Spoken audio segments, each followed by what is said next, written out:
The fluorescent lights of the basement supply room flickered twice before settling into their familiar hum, casting pale shadows across the concrete walls that smelled of bleach and floor wax and decades of accumulated silence. Daniel Hayes stood before the small metal locker that bore no name, only the number 147 stamped into a brass plate that had long ago lost its shine, and he changed into the navy blue uniform that had become his second skin over these past 3 years. The fabric was soft from countless washings, the Sterling Financial Group logo on the breast pocket faded to the point where only someone looking closely would recognize it, and as he buttoned the shirt with hands that had once typed complex algorithms on Bloomberg terminals worth more than this entire room, he caught his reflection in the scratched mirror mounted on the inside of the locker door. 38 years old. The face staring back at him belonged to a man who had learned to carry weariness like a coat that could never be removed. Not the weariness of physical labor, but something deeper. Something that had taken root in the marrow of his bones on a November night 3 years ago when the phone rang and the voice on the other end told him that his wife had collapsed at work, and by the time the ambulance arrived, it was already too late. The eyes were still sharp despite everything, still capable of reading market trends and spotting numerical discrepancies with the same precision that had once made millionaires nervous. But there was something else in them now, a quality that Catherine used to call his quiet strength and that his mother called the Hayes stubbornness, and that he himself had come to recognize as nothing more complicated than the refusal to let the world break him completely.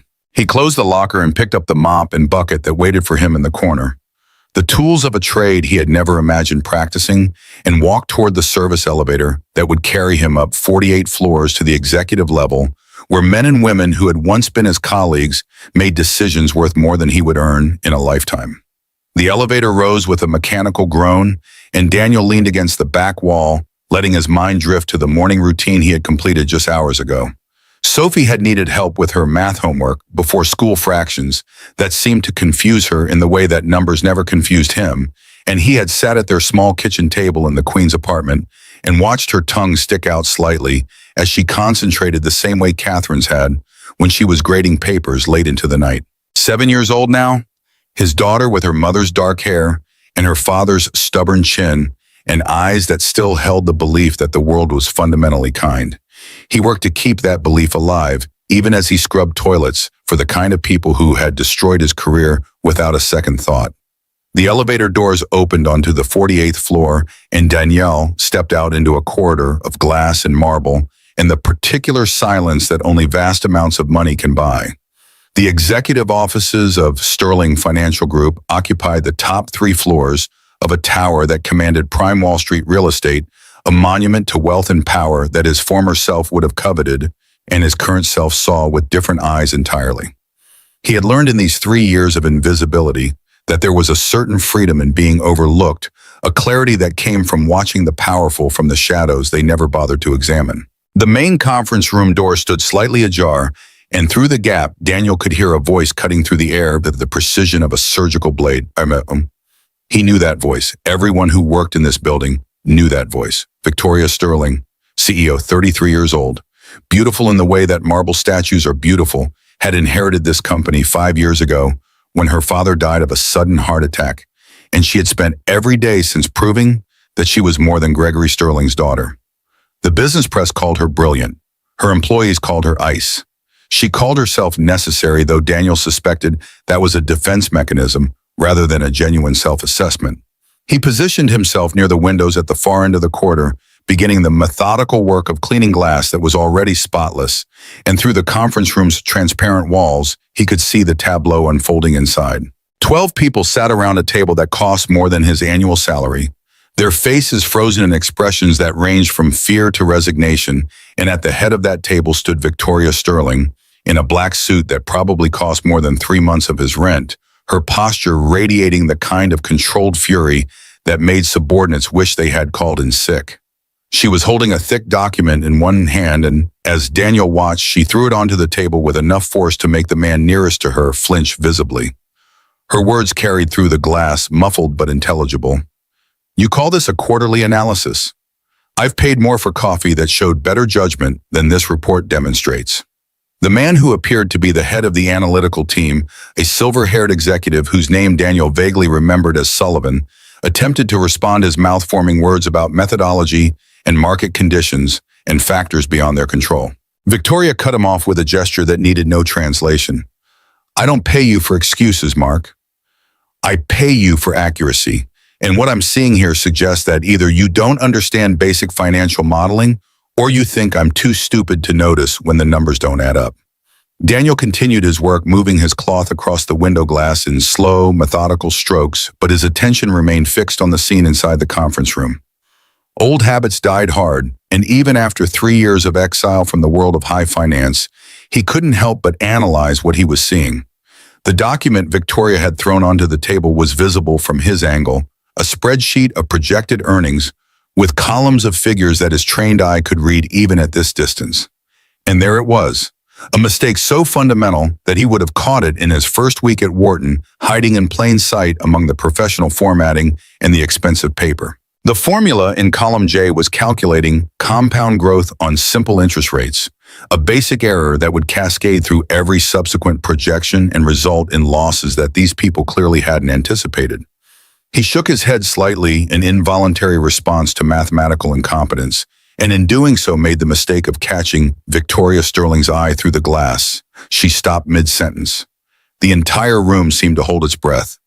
And then she was moving toward the door, her heels clicking against the marble floor, with the sharp rhythm of approaching judgment, and Daniel found himself standing very still, with a cleaning cloth in one hand, and the uncomfortable awareness that invisibility only works when you don't draw attention to yourself. The conference room door swung open. Victoria Sterling stepped into the corridor, and up close she was simultaneously more and less intimidating than she appeared from a distance. More because the intelligence in her eyes was sharper than any blade, the kind of mind that missed nothing and forgave even less. Less because beneath the armor of her perfectly tailored suit and her precisely controlled expression, Daniel could see something he recognized from his own mirror, the particular exhaustion of someone who had been fighting alone for too long. Her voice when she spoke carried the same cutting precision it had inside the conference room, but there was something else underneath it now, a note of genuine curiosity that her employees probably never heard. "You know finance?" It was not really a question. She had seen him shake his head. She had watched him read the document through the glass. And she was the kind of person who noticed everything and connected the dots faster than most people could identify that there were dots to connect. Daniel met her gaze without flinching, and in that moment he made a decision that would alter everything that came after. He could have deflected. He could have played dumb, claiming he was shaking his head at something else entirely, retreated back into the comfortable anonymity of his position. But Catherine had always said he was constitutionally incapable of watching someone make a mistake without pointing it out. And 3 years of scrubbing floors for people who had once been his peers had not changed that fundamental aspect of his character. Enough to know, he said, his voice steady and clear, that you're about to lose $18 million on a 0.3% miscalculation in your compound interest formula. The silence that followed stretched like a rubber band pulled to its breaking point. Through the glass, Daniel could see the faces of the executives inside the conference room, frozen in expressions of shock and outrage that a janitor would dare to speak to their CEO about financial matters. Victoria Sterling's face remained unreadable, but something shifted in her eyes. A calculation that had nothing to do with numbers and everything to do with reassessing the man standing before her in a faded uniform holding a cleaning cloth. Column J, Daniel continued, because he had already crossed the line and there was no point in half measures. Your team is mixing simple and compound interest rates. The error propagates through every subsequent projection. If you proceed with the European market strategy based on these figures, you'll be underwater by the end of the first fiscal quarter. Victoria turned and walked back into the conference room without another word. Daniel watched through the glass as she said something to the silver-haired executive, watched the man's face cycle through disbelief and anger, and finally, as he checked the formula himself, a sickly shade of pale that confirmed what Daniel had seen from 50 feet away through a window. When she emerged again, the conference room behind her was in chaos, voices raised in accusation and defense, but Victoria Sterling moved through it like a ship through storm waves, untouched by the turbulence she left in her wake. She stopped in front of Daniel, and this time her expression was different. The cold authority was still there, the armor that had kept her alive in a world that wanted to see her fail, but there was also something that looked almost like respect.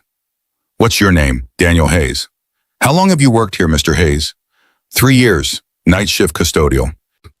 She studied him for a long moment, and Daniel had the uncomfortable sensation of being seen in a way that he had carefully avoided for 36 months.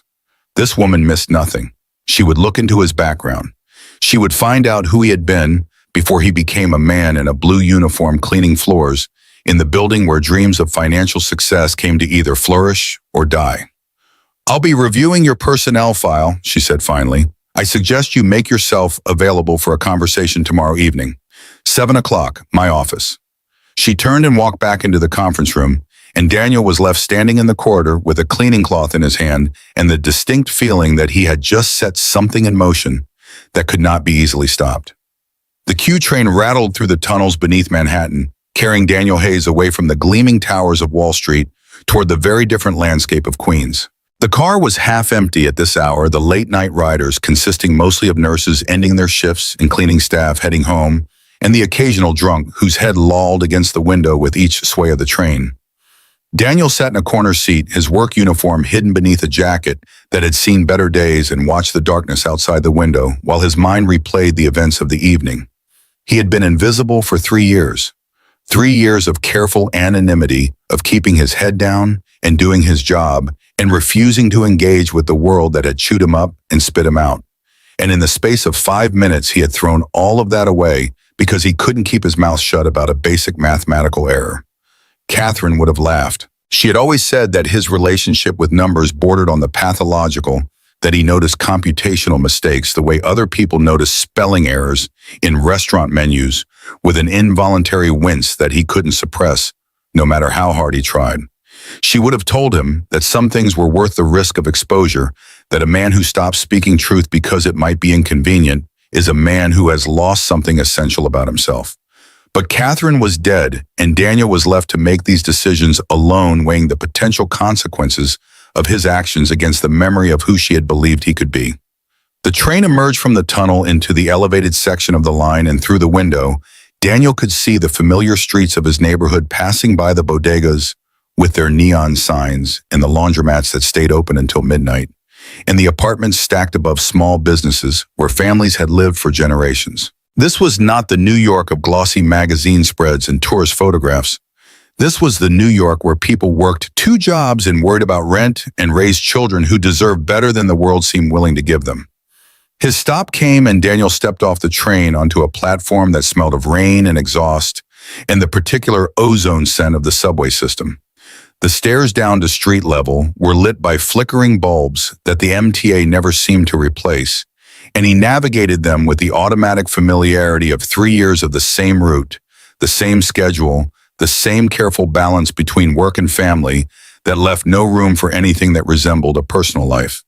The apartment building where he lived was 6 stories of faded brick and fire escapes that looked like they hadn't been inspected since the Clinton administration. He climbed the stairs to the 3rd floor, each step creaking in its own particular way, and let himself into the apartment where his daughter waited with homework and stories about school and the unconditional love that was the only thing keeping him tethered to a world that had given him every reason to let go. Sophie was asleep on the couch, her math workbook open on her lap and a pencil still clutched in her small hand. 7 years old, with Catherine's dark hair spread across the pillow like spilled ink, and the peaceful expression of a child who had not yet learned that the world could be cruel. Daniel stood in the doorway for a long moment, watching her breathe, remembering the tiny infant he had held in the hospital while Catherine laughed and cried and called him the most wonderful idiot she had ever married because he kept counting Sophie's fingers and toes as if there might be a mistake in the arithmetic. His mother emerged from the kitchen, drying her hands on a dish towel and fixing him with the look that said she had been waiting up and wanted to know why he was later than usual. Margaret Hayes was 68 years old, with silver hair pulled back in a practical bun and the kind of face that had weathered everything life had thrown at it and emerged with dignity intact. She had raised 3 children while working as a nurse, buried a husband who had spent 40 years on the Brooklyn docks, and moved into the apartment upstairs after Catherine died because someone needed to help with Sophie, and she would be damned if her granddaughter grew up without a woman's influence. "You're late," she said, and it was observation rather than accusation. Something happened at work. Good something or bad something. Daniel looked at his sleeping daughter at the math workbook, open to a page of fractions that had probably given her more trouble than she would admit, and considered how to answer a question that he wasn't sure he understood himself. "I don't know yet." Margaret Hayes had not survived 6 decades on this earth by pushing when pushing wouldn't help.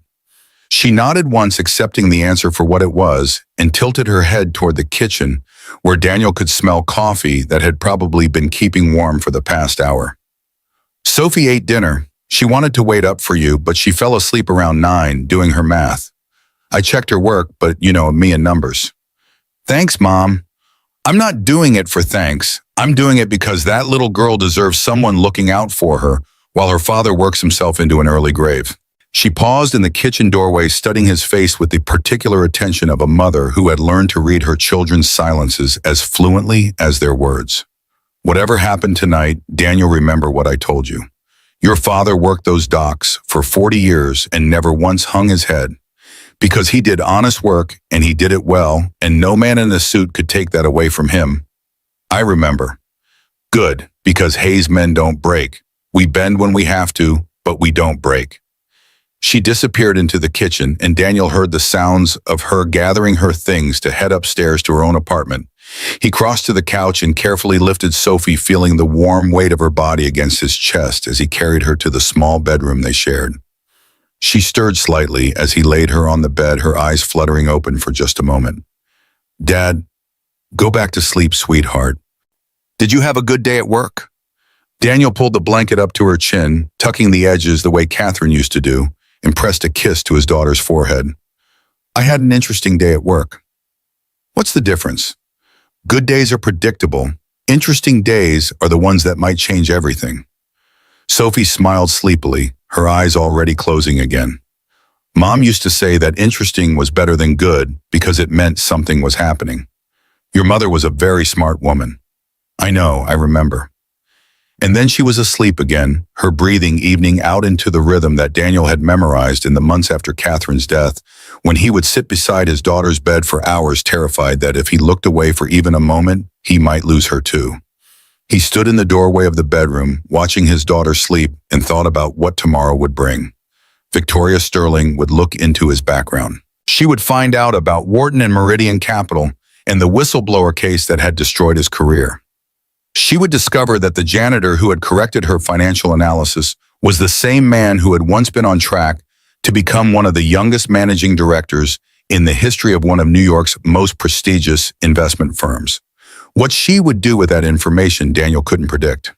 But standing there in the darkness of a Queens apartment, with his daughter sleeping peacefully and his mother's footsteps fading on the stairs above, he made a decision that felt like the first true choice he had made in 3 years. He was done hiding. Whatever came next, he would face it in the way his father had faced 40 years of backbreaking work on the docks, the way Catherine had faced her illness in those final weeks, the way Margaret Hayes had faced the death of her husband and the destruction of her son's career. With dignity, with honesty, and with the quiet understanding that some things were worth fighting for even when the odds were stacked against you. The night passed slowly, as sleepless nights always do. Daniel sat at the kitchen table with a cup of coffee that went cold hours ago, staring at the wall where Catherine had hung a photograph of the 3 of them at Coney Island. Sophie, just 2 years old and sticky with cotton candy and laughing at the waves. The photograph had been taken 6 months before Daniel discovered the fraud at Meridian Capital, 6 months before he made the decision that would cost him everything except his integrity. He remembered the exact moment he had first noticed the discrepancy. A Tuesday evening in September, working late because there was always more work to do, and because Catherine had taken Sophie to visit her parents in Connecticut, and the apartment felt too empty without them.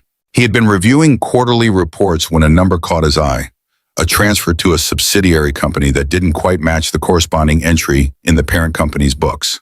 A small discrepancy, barely noticeable, the kind of thing that could easily be written off as a clerical error. But Daniel Hayes did not write off numerical discrepancies. His mind worked the way a bloodhound's nose worked, following trails that others couldn't see until they led somewhere significant. He had pulled the thread, and the thread had unraveled into something monstrous. Hundreds of millions of dollars moving through shell companies in the Cayman Islands. Client money, retirement funds, and college savings, and the accumulated wealth of people who trusted Meridian Capital to protect their futures disappearing into offshore accounts that existed only on paper. The fraud was elegant in its construction, hidden beneath layers of legitimate transactions and legitimate-looking documentation, and Daniel understood immediately why no one else had caught it. You had to be looking. You had to care enough to look. And in the world of high finance, caring about where the money came from was often considered a liability rather than an asset. He had spent 3 months gathering evidence, carefully and methodically documenting every suspicious transaction and tracing every shell company to its source. He had done everything by the book, following the procedures he had been taught for exactly this situation, believing with the naive faith of the righteous that the system would protect him. The system had not protected him. The system had chewed him up and spit him out, and Catherine had paid the price for his integrity. Daniel closed his eyes against the memory of the phone call from her second job, the one she had taken to help make ends meet after the legal bills started piling up. A bakery that stayed open 24 hours, catering to the night owls and the early risers and the insomniacs who needed something sweet at 3 in the morning. Catherine had been decorating a cake for a child's birthday party when her heart, weakened by a condition she couldn't afford to monitor and couldn't afford to medicate, had simply stopped. She died on a Tuesday, surrounded by sugar and flour and the sweet smell of things made for celebrations she would never see. Sophie was 4 years old. Daniel was 35, and everything he thought he knew about the world had turned to ash in his hands. The coffee was cold. The apartment was silent, except for the distant sound of traffic on the street below and the soft rhythm of Sophie's breathing from the bedroom. Daniel pushed himself up from the table and walked to the window, looking out at the city that had given him everything and then taken most of it away. Tomorrow evening, 7 o'clock, he would sit in Victoria Sterling's office and answer whatever questions she chose to ask. He would tell her the truth because he had forgotten how to do anything else, and whatever happened after that would happen. Some things were worth the test even when you couldn't afford to pay it. Catherine had believed that. Daniel had believed it once before believing had cost him his wife. Maybe it was time to believe it again. Morning came the way mornings always came in the Hayes household, with Sophie's alarm clock blaring and her voice calling from the bedroom asking if Dad was awake and if breakfast was ready, and if he remembered that today was the day she was supposed to bring cupcakes for her class because her teacher was having a birthday and the other kids' parents had already signed up for everything else, so cupcakes were the only option left. Daniel had not remembered about the cupcakes. He was fairly certain he had never been told about the cupcakes. But he had been a parent long enough to know that these failures of communication were an inevitable part of the territory, and so he found himself standing in the kitchen at 6:30 in the morning, attempting to transform a box of cake mix and a container of frosting into something that would not embarrass his daughter in front of her classmates. Sophie supervised from her seat at the kitchen table, her homework spread out in front of her, and a glass of orange juice, leaving a ring on the mathematics workbook that Daniel would have to wipe clean before returning it to her backpack. "You're putting too much frosting on that one, Dad." "There's no such thing as too much frosting. Mrs. Patterson says sugar is bad for you." Mrs. Patterson has clearly never had a bad day. Sophie giggled, the sound bright and pure in the morning light that filtered through the kitchen window. Daniel smiled despite himself, despite the sleepless night and the anxiety that had been building in his chest since his conversation with Victoria Sterling, because his daughter's laughter was the one thing in this world that never failed to remind him why he kept going. "Dad," Sophie said, her voice shifting to the particular tone that meant she was about to ask something important. "Why do you work at night?" Daniel continued spreading frosting, keeping his hands busy while his mind searched for the right words. This was a conversation they had had before in various forms and at various levels of detail, and each time he navigated it with the careful attention of a man walking through a minefield. "Because the building I work in needs to be cleaned when nobody else is there. It's easier to do my job when the offices are empty." "But why do you clean buildings? You're smart. You know math better than anyone. You could have a job where you sit at a desk like the people on TV." "I used to have a job like that, sweetheart. But sometimes things happen that change what jobs you can have." "What kind of things?" Daniel set down the frosting knife and turned to face his daughter fully. She was looking at him with those eyes that were so much like Catherine's, curious and trusting, and utterly convinced that her father had answers to every question the world could ask. "Do you remember what I told you about telling the truth even when it's hard?" Sophie nodded solemnly. "Sometimes when you tell the truth, people don't like what you have to say. And sometimes those people have the power to make your life very difficult because you said something they didn't want to hear." That doesn't seem fair. It isn't fair, but that doesn't mean telling the truth was wrong. It just means that sometimes doing the right thing costs you something. Sophie was quiet for a moment, processing this in the way that children process difficult concepts, turning it over in her mind like a puzzle piece that didn't quite fit the picture she had been building of how the world worked. Mom used to say that the truth was like medicine. It might taste bad going down, but it makes you better in the end. Daniel felt his throat tighten at the mention of Catherine, at the reminder that his wife's wisdom lived on in their daughter even though she herself was gone. "Your mother was the smartest person I ever knew." "Is that why you married her?" "That's one of the reasons. There were many others." "Like what?" Daniel returned to the cupcakes spreading frosting with more attention than the task required, because it gave him something to do with his hands while he remembered. "She made me laugh. She made me want to find a better person than I thought I could be. She looked at me like I was worth something, even when I didn't believe it myself. And she loved you more than anything in the world, even before you were born."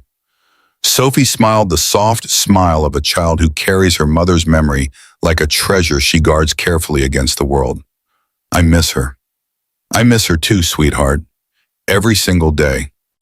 They finished the cupcakes together, Sophie insisting on adding rainbow sprinkles because her teacher loved rainbows, and Daniel packed them carefully into a container that he placed in Sophie's backpack alongside her homework and her lunch and the small photograph of Catherine that she had carried with her every day since the funeral.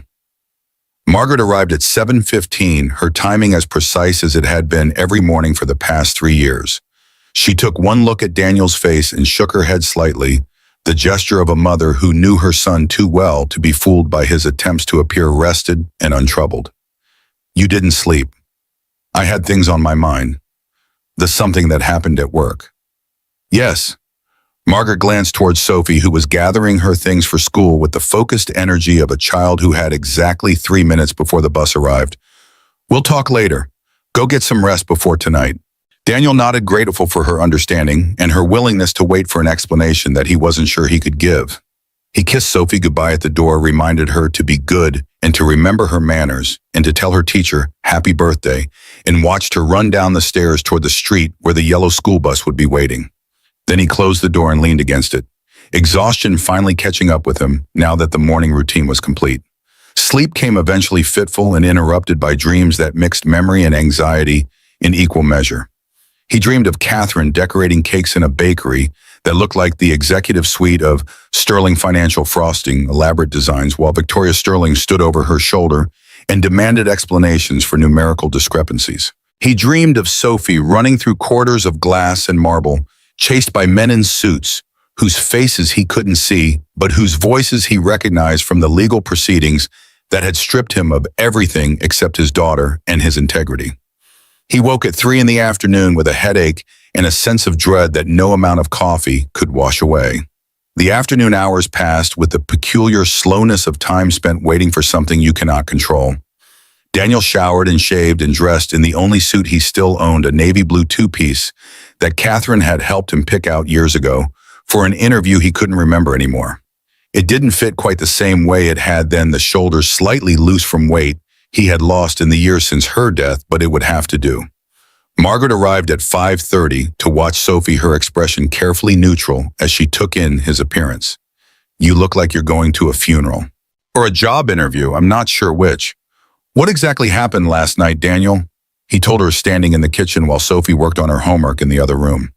He told her about the conference room and the spreadsheet and the mistake he had pointed out without thinking about the consequences. He told her about Victoria Sterling's reaction about the meeting scheduled for 7 o'clock, about the certainty that she had already looked into his background and discovered the whistleblower case and the blacklisting and the 3-year gap in his employment history that marked him as untouchable in the world of high finance. Margaret listened without interrupting, her face giving nothing away, and when he finished, she was quiet for a long moment. Your father would be proud. Of what? Getting myself fired for speaking out of turn. Of not hiding who you are. Of using the brain God gave you instead of pretending you don't have it. Margaret fixed him with a look that brooked no argument. You've spent 3 years punishing yourself for something that wasn't your fault. 3 years acting like you deserve to be invisible because you did what was right and paid the price for it. Maybe this woman sees something in you that you've forgotten how to see in yourself. Or maybe she's just curious about the janitor who knows financial modeling. Either way, you go in there with your head up. Hayes men don't apologize for being smart, and they don't apologize for being honest. Whatever happens, you walk out of that building with your dignity intact. That's what matters. That's all that ever matters. Daniel hugged his mother, feeling the strength in her small frame, the decades of resilience that had carried her through losses that would have broken lesser people. Thanks, Mom. Don't thank me. Just make sure Sophie's in bed by 8:30, and don't forget her math homework needs to be checked before tomorrow. At 6:30, Daniel left the apartment and descended the stairs to the street, the evening air cool against his face as he walked toward the subway station. The city moved around him in its endless rhythm, people heading home from work and heading out to dinner and living their lives in the comfortable assumption that tomorrow would be much like today. Daniel had once made the same assumption. He had learned better. The train carried him back toward Manhattan, back toward the gleaming towers and the quarters of power, and as the stations passed one by one, he allowed himself to consider the possibilities that lay ahead. Victoria Sterling might fire him. She might offer him work that had nothing to do with cleaning floors. She might simply want to understand how a janitor had spotted a mathematical error that her entire analytical team had missed. Whatever she wanted, Daniel would give her the truth. It was in the end the only thing he had left to offer. The 48th floor of Sterling Financial was different at 7 in the evening than it had been the night before. The frantic energy of the business day had subsided, replaced by the quiet hum of computers running overnight processes, and the occasional sound of footsteps from the few executives who worked late. The lights in most offices were dimmed, creating pools of shadow between islands of illumination that made the space feel larger and more intimate at the same time. Victoria Sterling's office occupied the corner of the building, floor-to-ceiling windows on two sides offering a panoramic view of Manhattan that probably cost more than Daniel had earned in his entire career at Meridian Capital. Through the glass walls that separated her space from the corridor, he could see her sitting at a desk that was organized with military precision, reading documents, with the focused attention of someone accustomed to information being presented for her consumption. He knocked on the open door and she looked up immediately, her expression unreadable in the soft light. Mr. Hayes, come in. Daniel entered the office, acutely aware of the contrast between his situation now and the last time he had been in an executive office for a meeting. Then he had been the rising star, the analyst whose insights had made the firm millions.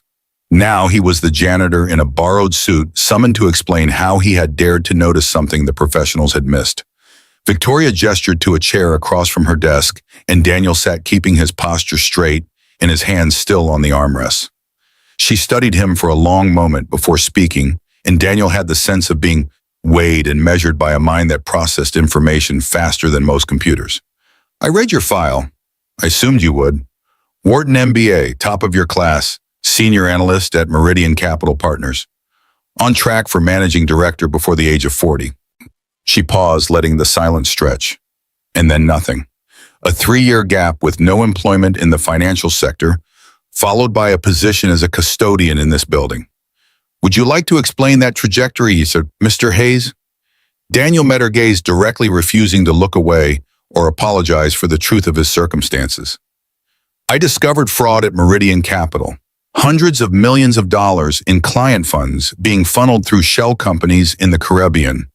I gathered evidence and reported it to the SEC following all the proper procedures for whistleblower protection. And what happened? Meridian had better lawyers than I did. They painted me as a disgruntled employee attempting to extort the firm. The investigation stalled. I was terminated for cause and blacklisted throughout the industry.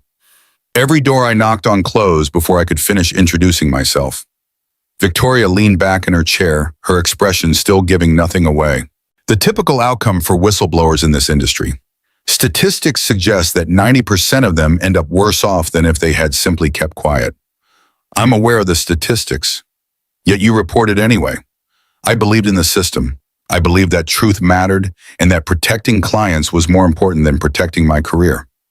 Daniel paused, allowing himself to acknowledge the cost of that belief for the first time in years. I was wrong about the system, but I wasn't wrong about the truth mattering.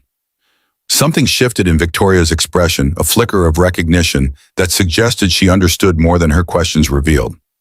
There's more to your story, the 3-year gap. What happened during that time? Daniel hesitated.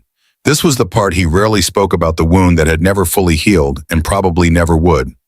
My wife, Catherine, worked 2 jobs to support us while I fought the legal battles. We burned through our savings on attorney fees. She had a heart condition that required medication and monitoring. But when we lost our health insurance, he stopped composing himself against the grief that still rose unexpectedly even after 3 years. She collapsed at her second job, a bakery in Queens. By the time the paramedics arrived, it was too late. The silence that followed was different from the silences that had come before. Victoria Sterling sat very still, her face revealing nothing, but her eyes had changed in a way that Daniel couldn't quite define. Your daughter. Sophie. She's 7. She was 4 when her mother died. And you've been cleaning floors in this building ever since. It was the only work I could get. No one in finance would touch me, and I needed to support my child. A janitor's salary doesn't provide much, but it provides enough to keep a roof over our heads and food on the table. Victoria stood and walked to the window, her back to Daniel as she looked out at the city lights spreading across Manhattan like a galaxy fallen to Earth. When she spoke again, her voice was quieter than it had been, stripped of the cutting precision that served as her armor in boardroom confrontations. My father's name was Harrison Sterling. He built this company from nothing, working his way up from a small office in Brooklyn to 12 floors of prime Wall Street real estate. He died 5 years ago, and his last words to me were that I wouldn't keep the company alive for more than a year. She turned to face Daniel, and in the dim light of the office, her expression was different than anything he had seen before. Vulnerable in a way that CEOs were not supposed to be vulnerable, human in a way that challenged everything her reputation suggested. I've spent 5 years proving him wrong. I work 16-hour days. I fire executives who make excuses instead of results. I've turned profits when every competitor was bleeding red. And every morning when I wake up, I hear his voice telling me that I'm not good enough, that I don't deserve what he built, that I'm going to fail. Daniel said nothing, understanding that this confession was not something Victoria Sterling offered lightly or often. You know what I saw last night, Mr. Hayes, when you pointed out that error in the spreadsheet? I imagine you saw a janitor overstepping his bounds. I saw a man who looked at the most powerful people in my company and told them the truth without flinching, without apologizing, without caring about the consequences. Victoria returned to her desk but remained standing, looking down at Daniel with an intensity that demanded acknowledgement. I've been surrounded by people who tell me what they think I want to hear for 5 years. Do you know how rare it is to encounter someone who simply tells the truth? Rare enough that it cost me everything. And yet you did it again. Last night, with nothing to gain and everything to lose. Daniel considered his response carefully. This woman had the power to fire him, to make his already difficult life even more difficult, and she had every reason to view him as a liability rather than an asset. But something in her questions, something in the way she had revealed her own vulnerabilities, suggested that she was looking for something more than an employee to dismiss or a problem to solve. I stopped my mop because I saw numbers on a screen that didn't make sense. I shook my head because watching people make avoidable mistakes has always bothered me more than it probably should. And when you asked if I knew finance, I answered honestly because I've forgotten how to do anything else. He met her eyes, holding nothing back. You can fire me for that if you want, but I won't apologize for it. I've lost too much already to start lying about who I am. Victoria was silent for a long moment, and then she did something that surprised Daniel more than anything else that had happened in the past 24 hours. She smiled. Not the professional smile she deployed in meetings and press conferences, the carefully calibrated expression that communicated confidence without warmth. This was something genuine, something that transformed her face and made her look younger and less armored, and almost for just a moment like someone who had forgotten how lonely it was at the top. "I'd like to offer you a consulting contract, Mr. Hayes, 3 months working with my analytical team to troubleshoot their methodology. The compensation will be significantly more than your current salary, and the hours will be flexible enough to accommodate your responsibilities to your daughter." Daniel stared at her, certain he had misheard. "You want to hire the janitor to fix your financial models? I want to hire the man who spotted an $18 million mistake in 30 seconds to help ensure my team doesn't make similar mistakes in the future. The fact that he currently works as a janitor is irrelevant. Your team won't accept that. They'll see me as an outsider, an interloper, someone who doesn't belong in their meetings. Then I'll introduce you as a specialized consultant. They don't need to know your current job title. That's deception. I prefer to think of it as strategic omission." Victoria's smile widened slightly. "Unless you have an objection to people not knowing that you spend your nights cleaning their offices." Daniel thought about the offer, turning it over in his mind, the way he turned over numbers and equations, and the hidden patterns that lurk beneath the surface of seemingly straightforward data. There were risks. His colleagues, the people whose mistakes he would be catching and whose egos he would be bruising, would eventually discover his background. The same forces that had destroyed him at Meridian were still active in the industry, and his reemergence might attract attention he couldn't afford. But there was also Sophie to consider. Sophie, who deserved a father who used his gifts instead of hiding them. Sophie, who Catherine had died believing would grow up to see the best of what Daniel could be. "I have one condition." "Name it." "I work around my daughter's schedule. Nothing interferes with her time. I need to be home before she goes to bed, and I need to be available for school events and emergencies." Victoria nodded without hesitation. "Agreed. We can structure your hours to accommodate that. Is there anything else?" Daniel stood, extending his hand across the desk. "Only that you understand what you're getting. I don't soft-pedal mistakes. I don't protect egos at the expense of accuracy. If your team is wrong about something, I'll say so, regardless of who it offends." Victoria took his hand, her grip firm and businesslike. "That's precisely why I'm hiring you, Mr. Hayes." As Daniel left her office and walked toward the elevator that would carry him back down to the street, he allowed himself to feel something he hadn't felt in 3 years. Not hope exactly. He had learned to be careful with hope, but something adjacent to it. The sense that perhaps after all the loss and the betrayal and the grinding daily effort of simply surviving there, might still be a chapter of his story left to write. The elevator doors closed, and Daniel Hayes descended from the 48th floor, leaving behind the world of power and money that had broken him, and embracing for the first time since Catherine's death, the possibility that he might one day belong there again. The consulting arrangement began quietly, the way significant changes often do. Daniel arrived at Sterling Financial 3 evenings a week after Sophie was settled with Margaret, and her homework was checked, and her bedtime story was read. He wore the suit Catherine had helped him choose, the navy blue that still didn't fit quite right, but represented something important about who he was trying to be. And he sat in conference rooms with people who had no idea that the specialized consultant, reviewing their spreadsheets, had mopped their floors just weeks before. The first meeting established the pattern that would define the months to come.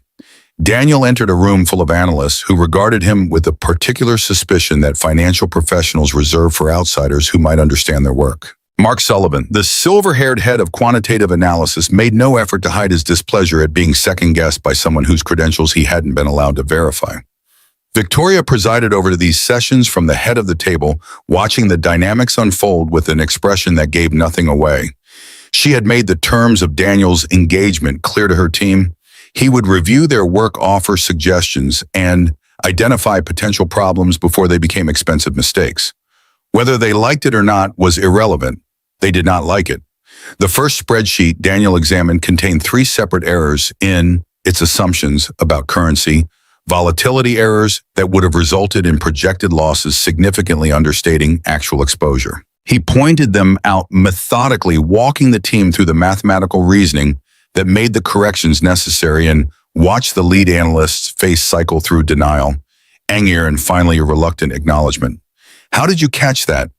The question came from a young analyst named Jennifer Park, whose curiosity apparently outweighed her caution about appearing too interested in the outsider's methods. Daniel shrugged. I've spent a lot of time looking at numbers. After a while, you develop an instinct for when something doesn't fit. It wasn't the whole truth. The whole truth was that he had spent years training his mind to see patterns that others missed, to question assumptions that others accepted, to follow threads of logic to their ultimate conclusions, regardless of where they led. But that wasn't the kind of answer that would make him friends in a room full of people whose professional competence he had just questioned. The meetings continued. Daniel found errors in risk calculations, identified flawed assumptions in market projections, and caught a proposed acquisition target whose intellectual property portfolio was significantly overvalued due to expiring patents that the due diligence team had somehow overlooked. Each correction saved the company money. Each correction also deepened the resentment of the people whose work he was examining. Mark Sullivan confronted Victoria after the third week in a conversation that Daniel wasn't supposed to hear, but did standing in the corridor outside her office with a report she had asked him to deliver. "This is embarrassing, Victoria. You're bringing in someone off the street to second-guess work that my team has been doing successfully for years." Victoria's response was calm and unhesitating. "Your team missed an $18 million error. Daniel caught it in 30 seconds. I'm not interested in your feelings about that, Mark. I'm interested in results. His credentials haven't been verified. We don't even know if his background checks out. His credentials include catching every mistake your team has made since he started. That's verification enough for me." Sullivan left the office with his face flushed and his jaw tight, passing Daniel in the corridor without acknowledging his presence. It was the beginning of a pattern that would escalate over the weeks to come, the quiet hostility of professionals who didn't appreciate being shown up by someone they had dismissed as beneath their notice. But there were also moments of connection, unexpected instances of human warmth in an environment that valued precision over emotion. Jennifer Parks sought Daniel out after meetings, asking questions about methodology and listening to his answers with the focused attention of someone genuinely interested in learning. An older analyst named Robert Chen, who had been with the company since Harrison Sterling's time, shared stories about the early days over coffee in the break room, treating Daniel with a respect that suggested he didn't care about titles or backgrounds, only competence. And there was Victoria herself, whose evening conversations with Daniel began to extend beyond the strictly professional. They talked about finance, certainly debating monetary policy and market trends and the ethical implications of various investment strategies. But they also talked about other things, about the pressure of expectations and the weight of legacy, and the particular loneliness of being the smartest person in a room full of people who either feared you or wanted something from you. One evening, after a particularly contentious meeting in which Daniel had identified a flaw in a proposed derivative strategy that would have exposed the company to significant liability, Victoria asked him to stay behind. "You understand what you're doing to my team, don't you?" Daniel nodded. "I'm undermining their confidence, making them question their own competence, creating enemies who will remember every time I've made them look bad. And you're doing it anyway.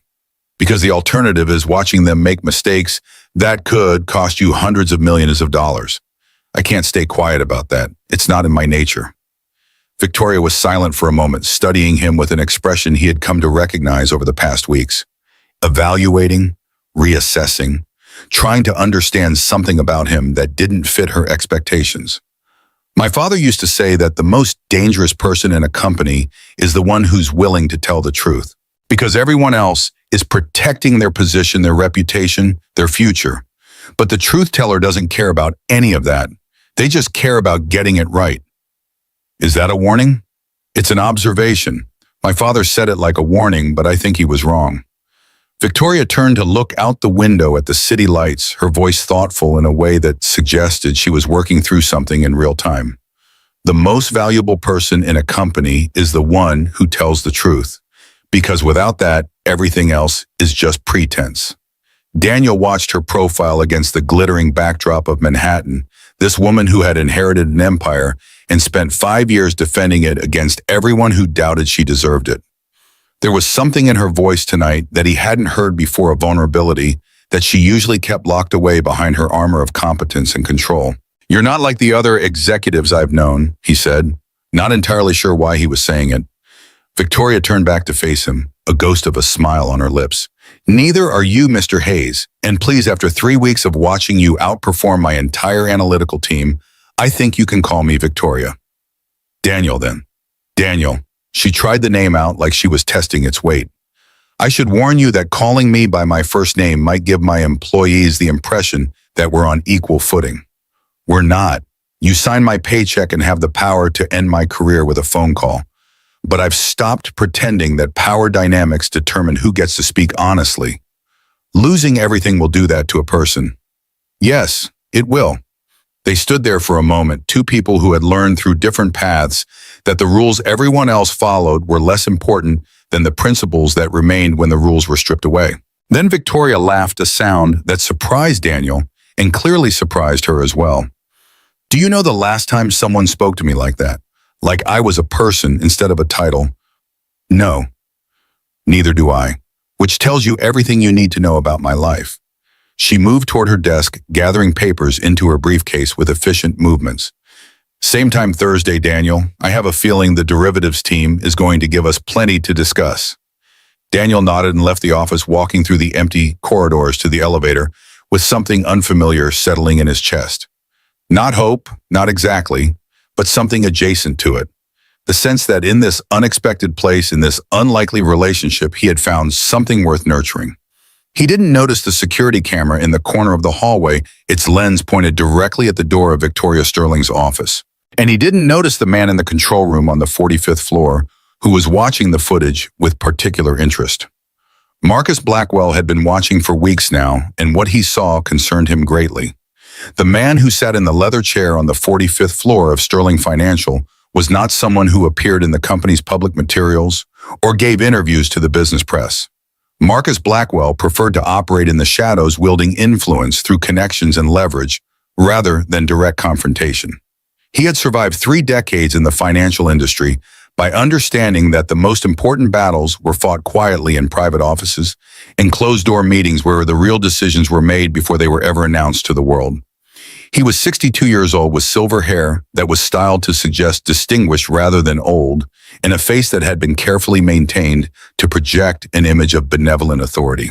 He had served on the board of Sterling Financial since Harrison Sterling's time, one of the founding members who had helped build the company from its modest beginnings into the empire it had become. His official title was Chairman of the Board of Directors, a position that came with significant power and minimal accountability, exactly the way he preferred it. He was also, as few people knew, deeply invested in ensuring that certain aspects of the company's history remained buried.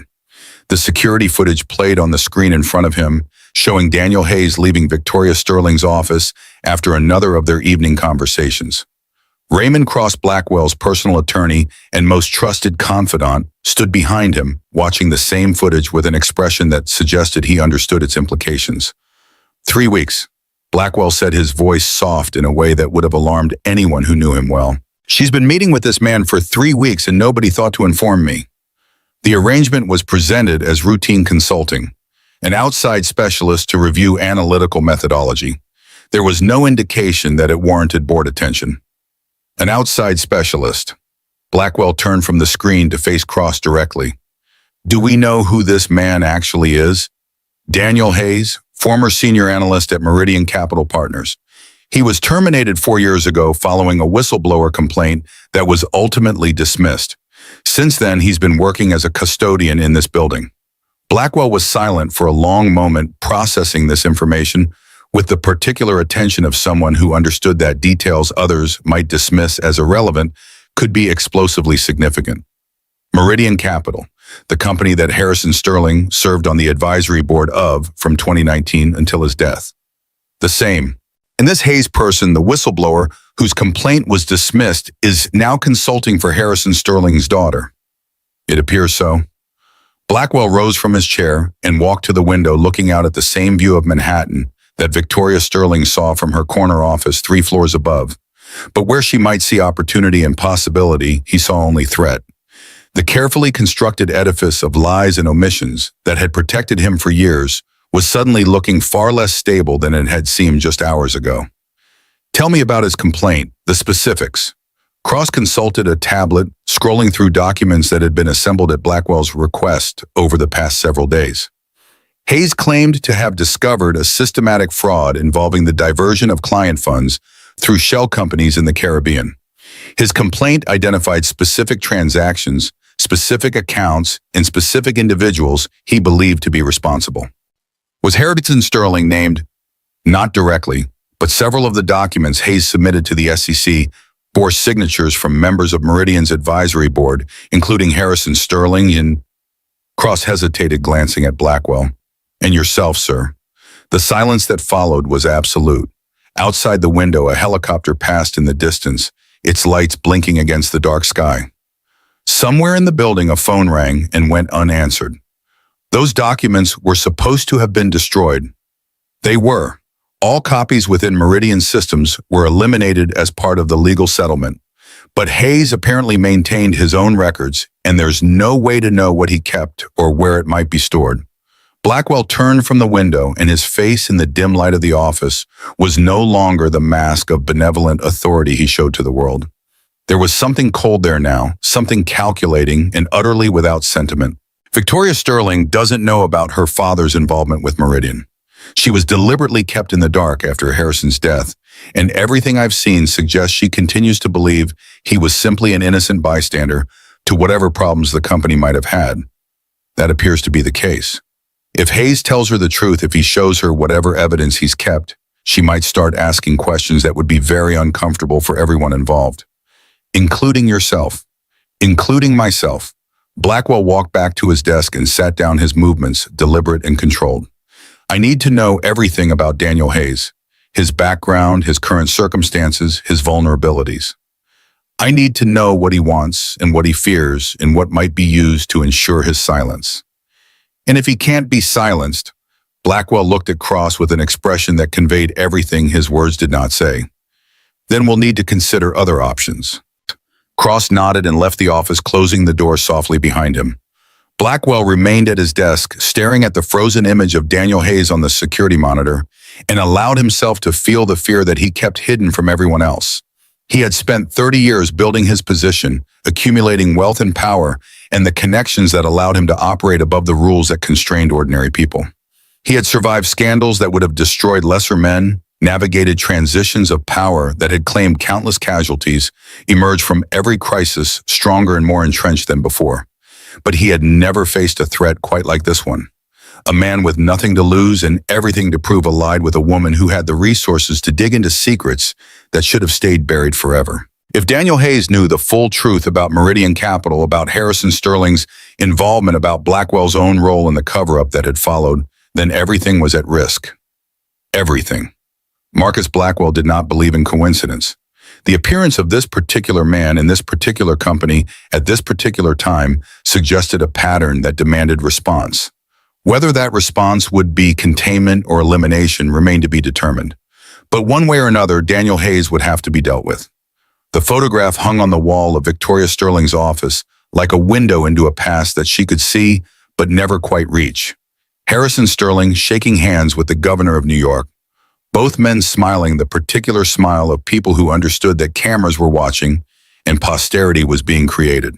It was the only personal item in the office, the only hint that the woman who commanded this space had once been a daughter, had once looked up at the man in that photograph, and believed he was the greatest person in the world. Daniel noticed Victoria looking at it one evening, her expression unreadable, and asked a question he had been carrying for weeks. "Tell me about your father." Victoria didn't answer immediately. She stood at the window with her back to him, looking out at the city that Harrison Sterling had conquered through force of will and relentless ambition. He built this company from nothing. A small office in Brooklyn, a second-hand desk, a phone that didn't work half the time. He used to tell me stories about those early days, about how he would work 18-hour shifts and sleep on a cot in the corner and eat nothing but coffee and determination for weeks at a time. He sounds driven. He was obsessed. Success wasn't just something he wanted, it was something he needed the way other people need air. He couldn't conceive of failure. The very possibility was incomprehensible to him. Victoria turned from the window, and in the dim light, her face held something that might have been grief, or might have been anger, or might have been both at once. and he couldn't conceive of me succeeding either. His last words to me, the last thing he ever said, was that I wouldn't keep the company alive for a year. Daniel absorbed this, fitting it into the picture of Victoria Sterling that he had been building over the weeks of their collaboration. The 16-hour days, the intolerance for excuses, the armor of competence and control that she wore like a second skin. He was wrong. Was he? Victoria sat down in the chair across from Daniel, and for the first time since he had met her, she looked uncertain. Not the uncertainty of someone who didn't know the answer, but the deeper uncertainty of someone who wasn't sure the question could ever be answered. I've kept the company profitable. I've grown the portfolio. I've done everything he said I couldn't do, but sometimes I wonder if I've actually succeeded or if I've just delayed the inevitable failure he predicted. The numbers suggest success. Numbers can be manipulated. Results can be manufactured. You know that better than anyone, Daniel. You spent your career looking for the laws hidden behind the numbers. It was the closest she had come to acknowledging his past, directly the whistleblower case and the destruction that had followed. Daniel considered his response carefully. I know that numbers can be made to say almost anything, but I also know that some things can't be faked. Leadership, vision, the ability to make decisions when everyone around you is too scared to move. Those aren't things your father gave you or that his doubt could take away. Those are things you've earned. Victoria was quiet for a long moment, and Daniel had the sense that no one had said anything like this to her before, that the people who surrounded her were either too intimidated or too invested in their own positions to offer genuine assessment rather than flattery or criticism. You're different than I expected, she said finally. What did you expect? I'm not sure. Someone bitter, maybe. Someone who would see this company and everyone in it as the enemy. Someone who would be looking for revenge against the system that destroyed him. Daniel thought about this, about the anger that had consumed him in the months after Catherine's death, about the fantasies of retribution that had kept him awake at night while Sophie slept in the next room. I was bitter. For a long time after Catherine died, I hated everything. The system that had betrayed me, the people who had stood by while my life was destroyed, even myself for believing that telling the truth would somehow make things better. He paused, searching for the right words. But bitterness is a luxury I couldn't afford. I had a daughter who needed her father to be present, not consumed by anger at things he couldn't change. So I learned to let go of the parts that would have poisoned me. How do you let go of something like that? Daniel smiled, remembering a conversation in a queen's apartment with his mother's practical wisdom ringing in his ears. My mother told me that Hayes men don't break. We bend when we have to, but we don't break. And I realized that staying bitter would be a form of breaking. It would mean letting the people who destroyed me win twice, once by taking my career and again by taking my ability to move forward. Victoria nodded slowly, processing this in the way that Daniel had come to recognize, turning it over in her mind like a problem that required solving. I don't know if I could do that. Let go of something that hurt me so deeply. You might surprise yourself. People often do. They sat in comfortable silence for a while, the city lights glittering beyond the windows and the buildings settling around them with the quiet sounds of an empire preparing for sleep. Then Victoria stirred, reaching for the briefcase that sat beside her chair. I should let you get home to Sophie. She's probably already asleep. My mother stays with her on the nights I work late. Your mother sounds like a remarkable woman. She is. She survived raising 3 children on a nurse's salary while my father worked the docks. She buried him after 40 years of marriage and didn't stop moving long enough to let the grief catch up with her. And when Catherine died, she moved into the apartment upstairs so Sophie would have someone to come home to while I was working. Daniel stood gathering his own things. She says I worry too much and work too hard and need to remember that life isn't only about surviving. She sounds like she might be right. She usually is. It's one of the more annoying things about her. Victoria laughed, and the sound was so unexpected that Daniel found himself smiling in response. In that moment, they were not employer and consultant, not the CEO of a financial empire and the former janitor she had plucked from obscurity. They were simply 2 people who had discovered that conversation with each other was easier than conversation with almost anyone else. Same time tomorrow, Victoria asked as Daniel moved toward the door. I'll be here. He left the office and walked through the empty corridors to the elevator, and as he descended through the 48 floors of Sterling Financial, he allowed himself to acknowledge something that he had been avoiding for weeks. He was starting to care about Victoria Sterling. Not in the way that employees care about employers or that consultants care about clients.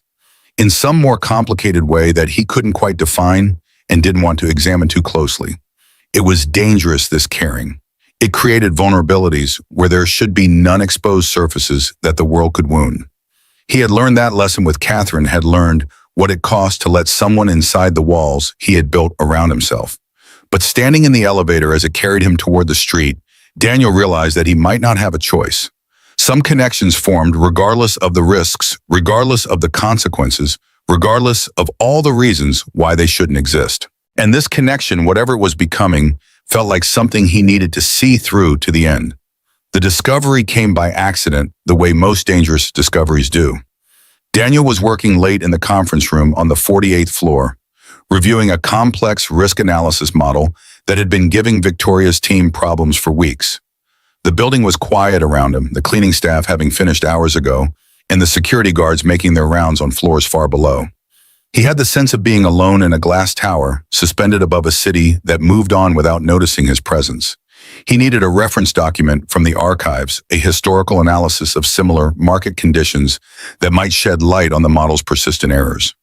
Victoria had given him access to the company's digital archives, and he navigated through the filing system with the focused attention that had always characterized his work. The folder he was looking for was buried deep in a directory structure that seemed designed to discourage casual exploration.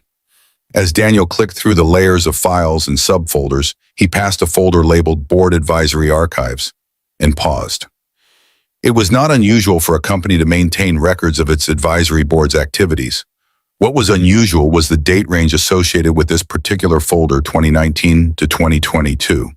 And what was even more unusual was the name that appeared in the folder's description, Meridian Capital Partners.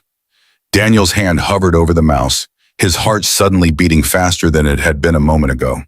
Every instinct he had developed over years of forensic financial analysis was screaming at him that this was significant, that this was the kind of discovery that changed everything. He clicked on the folder.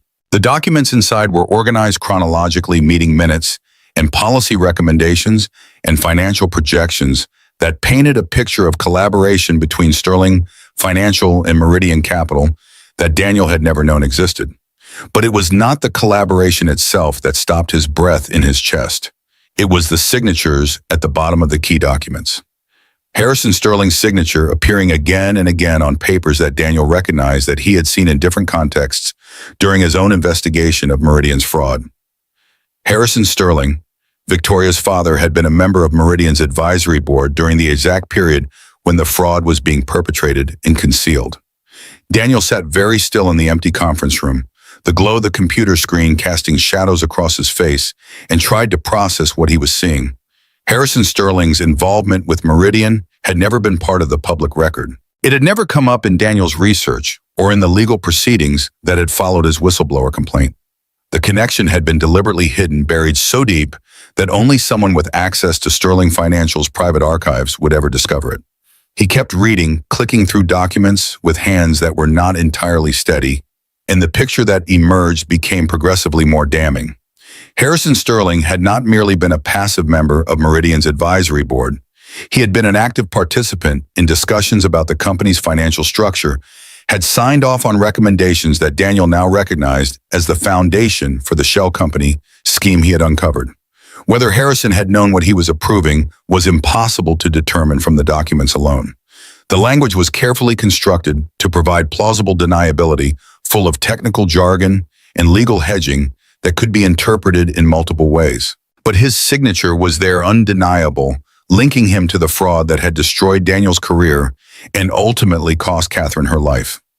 Daniel closed the folder and leaned back in his chair, staring at the ceiling of the conference room without seeing it. His mind was racing, processing implications and possibilities and the terrible irony of finding himself in this position. He had taken a job cleaning floors in the building owned by the daughter of a man who might have been complicit in the fraud that ruined him. He had accepted a consulting contract from that same daughter, had developed what he could only call a friendship with her, had allowed himself to care about her in ways that felt increasingly significant.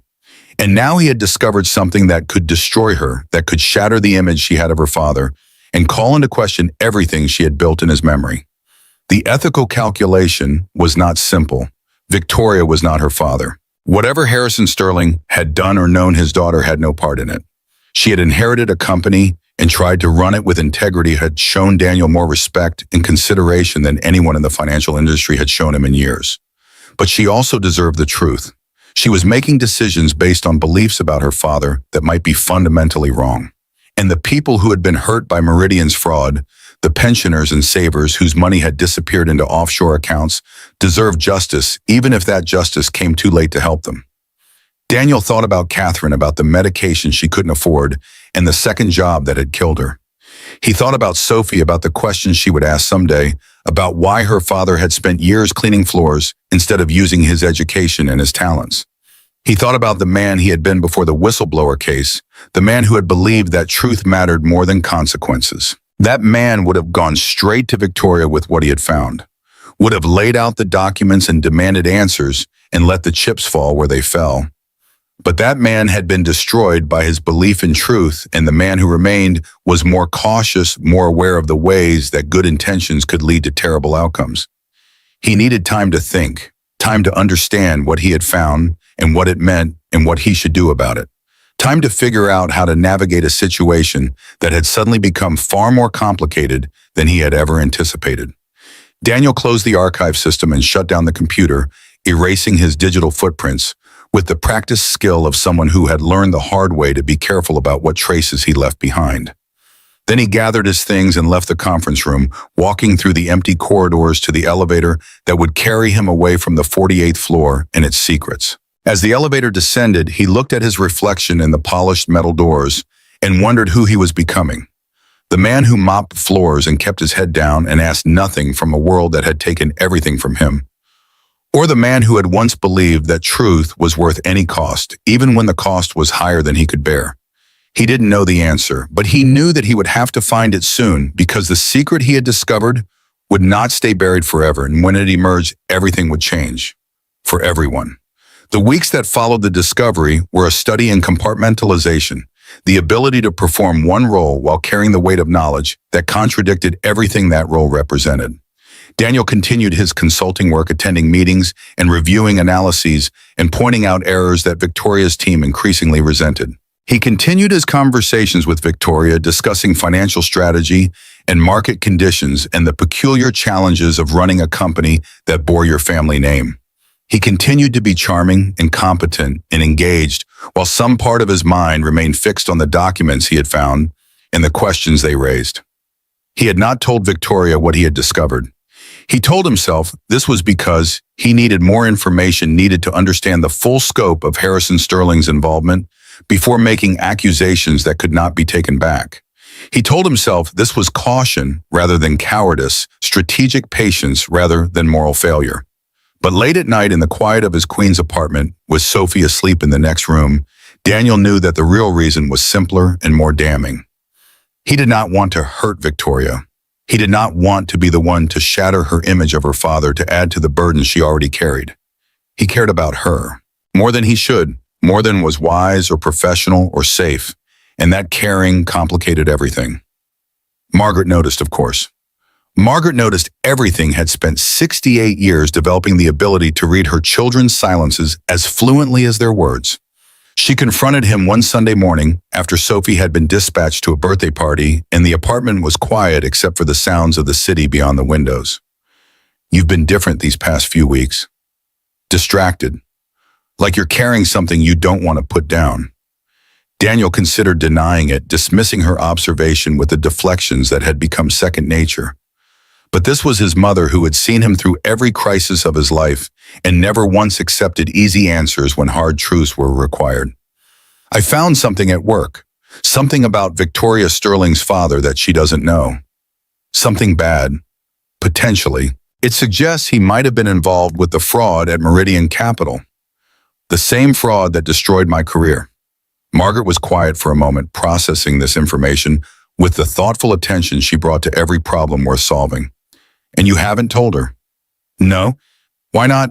Daniel stood from the kitchen table and walked to the window, looking out at the street where Sophie would soon be returning from her party full of sugar and excitement and the innocent certainty that the world was fundamentally kind.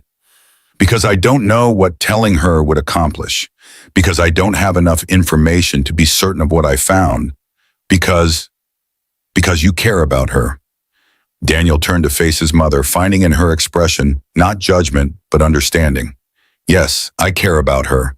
And I know how it sounds, how it looks, the janitor falling for the CEO like some kind of ridiculous fairy tale.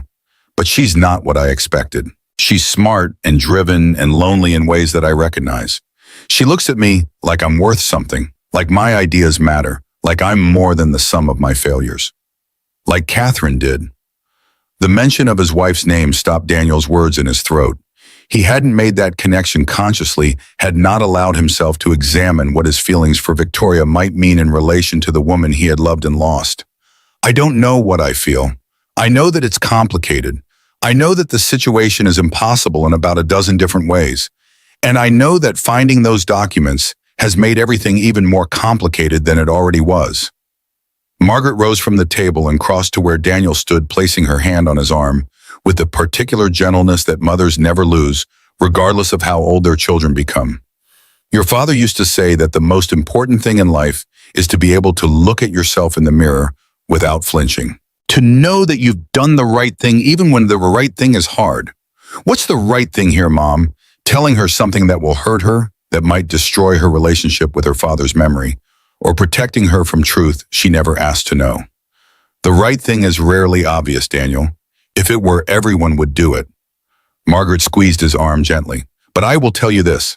Your father spent 40 years working those docks, and he never once hid the truth to protect himself or anyone else. He said that lies were like debts. They accumulated interest until they became impossible to pay back. Whatever you decide, remember that.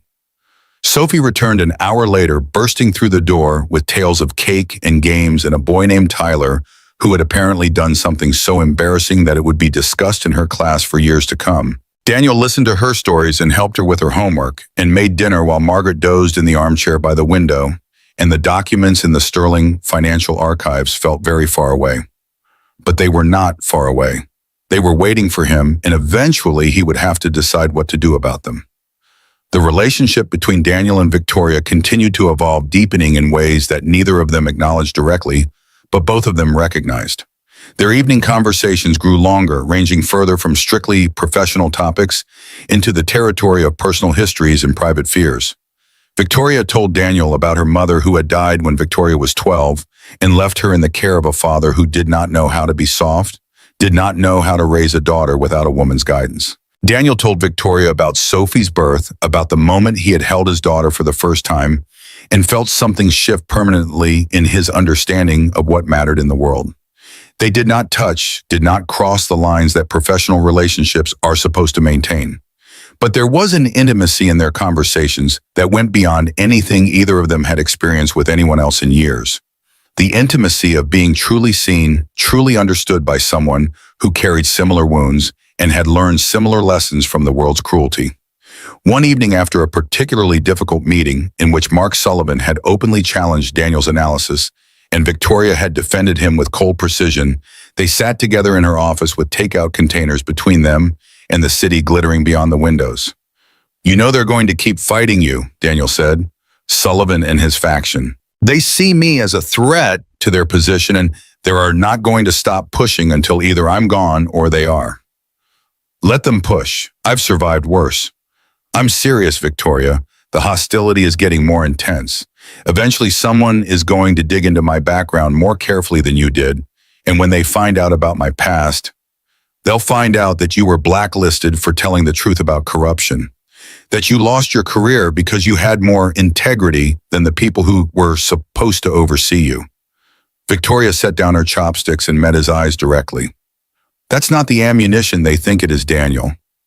That's a credential. In a sane world, maybe, but we don't live in a sane world."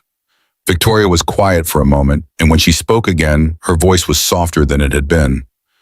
"Why did you really take this job, the consulting contract? You had to know it would put you back in contact with the world that had hurt you, with people who would look down on you for what you've been doing these past 3 years. Daniel considered the question, considering too how much truth he was willing to offer in response. When you asked me to explain the error in your spreadsheet that first night, I could have deflected, could have pretended I hadn't seen it, gone back to my work, stayed invisible. But something in me wouldn't let me do that. Some instinct that I thought I had killed finally woke up. What instinct? The instinct that truth matters, that speaking up is worth the risk even when the risk is real.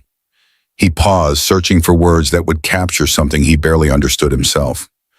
Catherine used to say that I was born to notice things other people missed, to say the things other people were afraid to say. She said it like it was a gift, but it always felt more like a curse. The inability to stay silent when silence would have been so much easier. Victoria nodded slowly. I understand that. The inability to pretend everything is fine when you can see clearly that it isn't. Is that why you hired me? Because you recognize that in me? Partly, but also because I needed someone who wasn't afraid of me. Do you know how rare that is? People who work for me are either intimidated or trying to manipulate me or protecting their own positions. You walked into my conference room and pointed out an $18 million mistake without caring what it might cost you. I hadn't seen that kind of courage in years. It wasn't courage, it was compulsion. The best courage usually is. They looked at each other across the desk, and Daniel felt something shift in the air between them, some barrier that had been gradually weakening, finally beginning to give way. He should stop this, he knew. Should maintain the distance that professionalism required and that common sense demanded. Should remember the secrets he was carrying in the ways this relationship was already complicated beyond his ability to manage. But he did not move away when Victoria stood and came around the desk to stand beside him. He did not protest when she reached out and touched his hand with a gesture that was tentative and certain at the same time. I don't know what this is, she said quietly. Between us. I've spent 5 years not allowing myself to feel anything for anyone because feelings are vulnerabilities, and vulnerabilities can be exploited. But when I'm with you, I know. Daniel stood, bringing them closer together, close enough that he could see the uncertainty in her eyes that matched the uncertainty in his own heart. I don't know what this is either. I know it's complicated and probably impossible, and that there are reasons why we shouldn't. There are always reasons why we shouldn't. There are never enough reasons why we should. Victoria's voice was barely above a whisper. Catherine understood that, didn't she? That life doesn't wait for the reasons to line up. That sometimes you have to take what's offered before it disappears. Daniel thought about Catherine, about the way she had reached for life with both hands regardless of the risks, about the years they had spent together, too few but more precious than anything else he had known, about the lessons she had taught him through her love and through her death, that playing it safe was just another way of dying slowly. She used to say that the saddest words in any language were what if. That regret was worse than failure because at least failure meant you had tried. Then let's try. Victoria kissed him, and Daniel let go of all the reasons why this was a mistake, all the complications and secrets and impossibilities that surrounded them. He kissed her back, and for one moment in the quiet of an office on the 48th floor of a building that represented everything that had destroyed him, he felt something he had not felt in 3 years. Hope. The hope did not last because hope in Daniel's experience rarely did. The confrontation came without warning on an evening that had seemed no different from any other.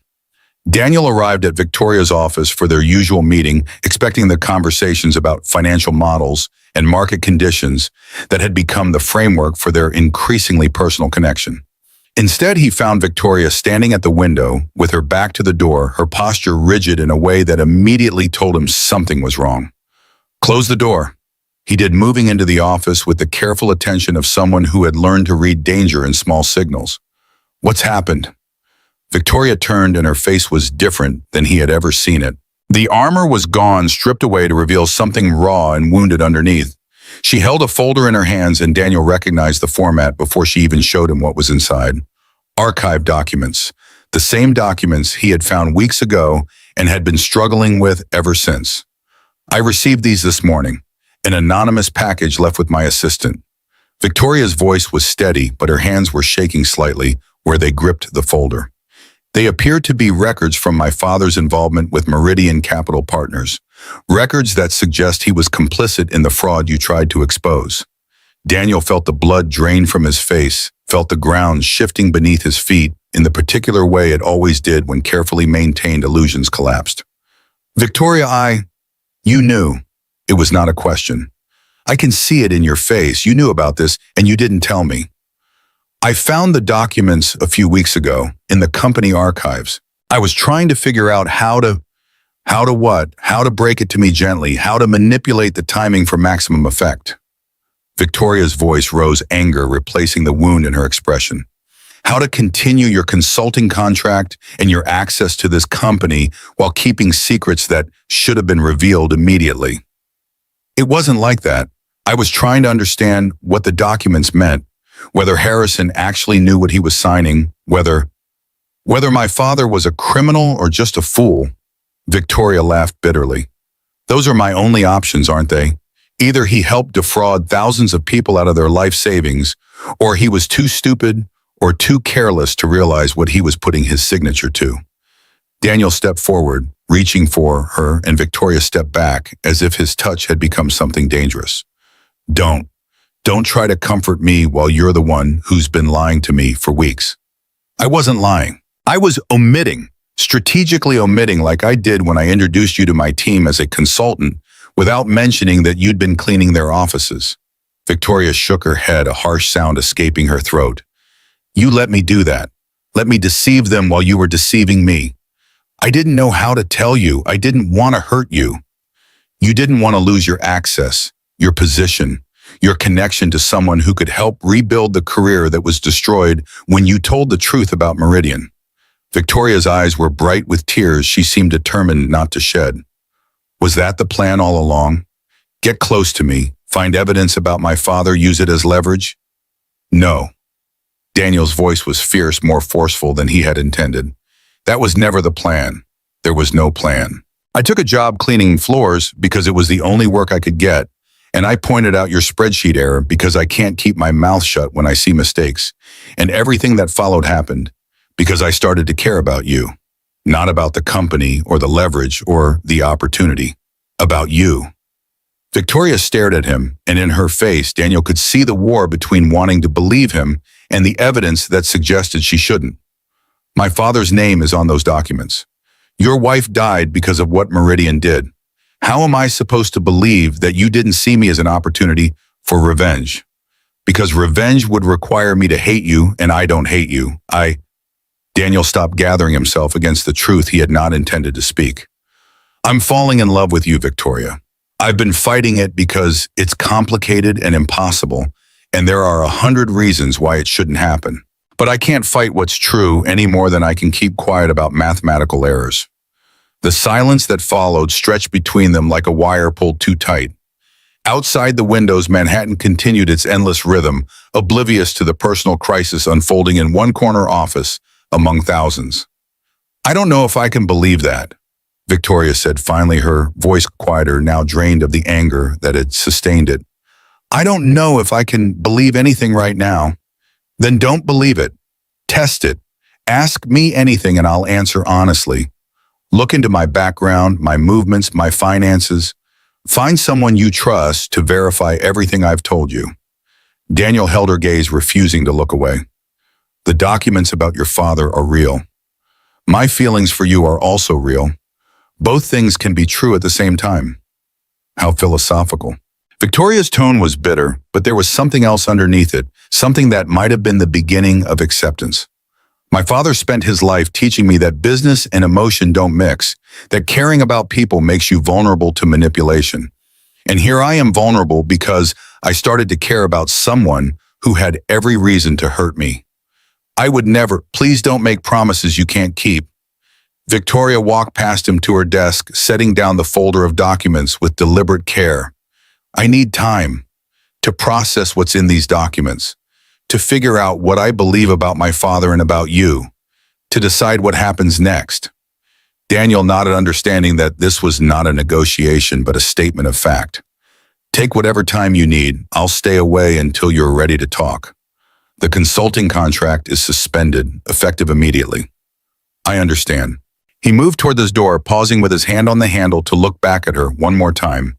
She stood behind her desk, with her hands pressed flat against its surface, as if she needed the solid wood to keep herself from falling. For what it's worth, I'm sorry for not telling you sooner, for the pain that knowing is causing you, for everything. Victoria did not respond, did not look up as he left the office and walked through the empty corridors to the elevator. The doors closed on his reflection in the polished metal, and Daniel descended through the 48 floors of a building that had become something more than just a workplace over the past months. He had told the truth in the end, not in the way he had planned, not with the careful context and gentle delivery he had imagined. But the truth was out now, and whatever consequences followed would follow. Catherine would have said that was all anyone could do. Tell the truth and trust that the universe would eventually sort things out. Catherine had been an optimist. Daniel had learned to be more cautious. But standing in the elevator as it carried him toward the street, he allowed himself to hope that this time the truth might lead somewhere other than destruction. The days that followed were a particular kind of purgatory suspended between the life Daniel had been building and whatever would come next. He returned to his night shift cleaning duties, trading the conference rooms of the 48th floor for the basement supply closet and the methodical work of mopping floors and emptying trash cans. His colleagues on the custodial staff noticed nothing different about him because to them he had never been anything other than the quiet man in the blue uniform who did his job without complaint and went home to his daughter in Queens. Sophie noticed something was wrong. She was 7 years old, but she had her mother's intuition and her father's attention to detail, and she could tell that her father was carrying something heavier than usual. "Dad, are you sad?"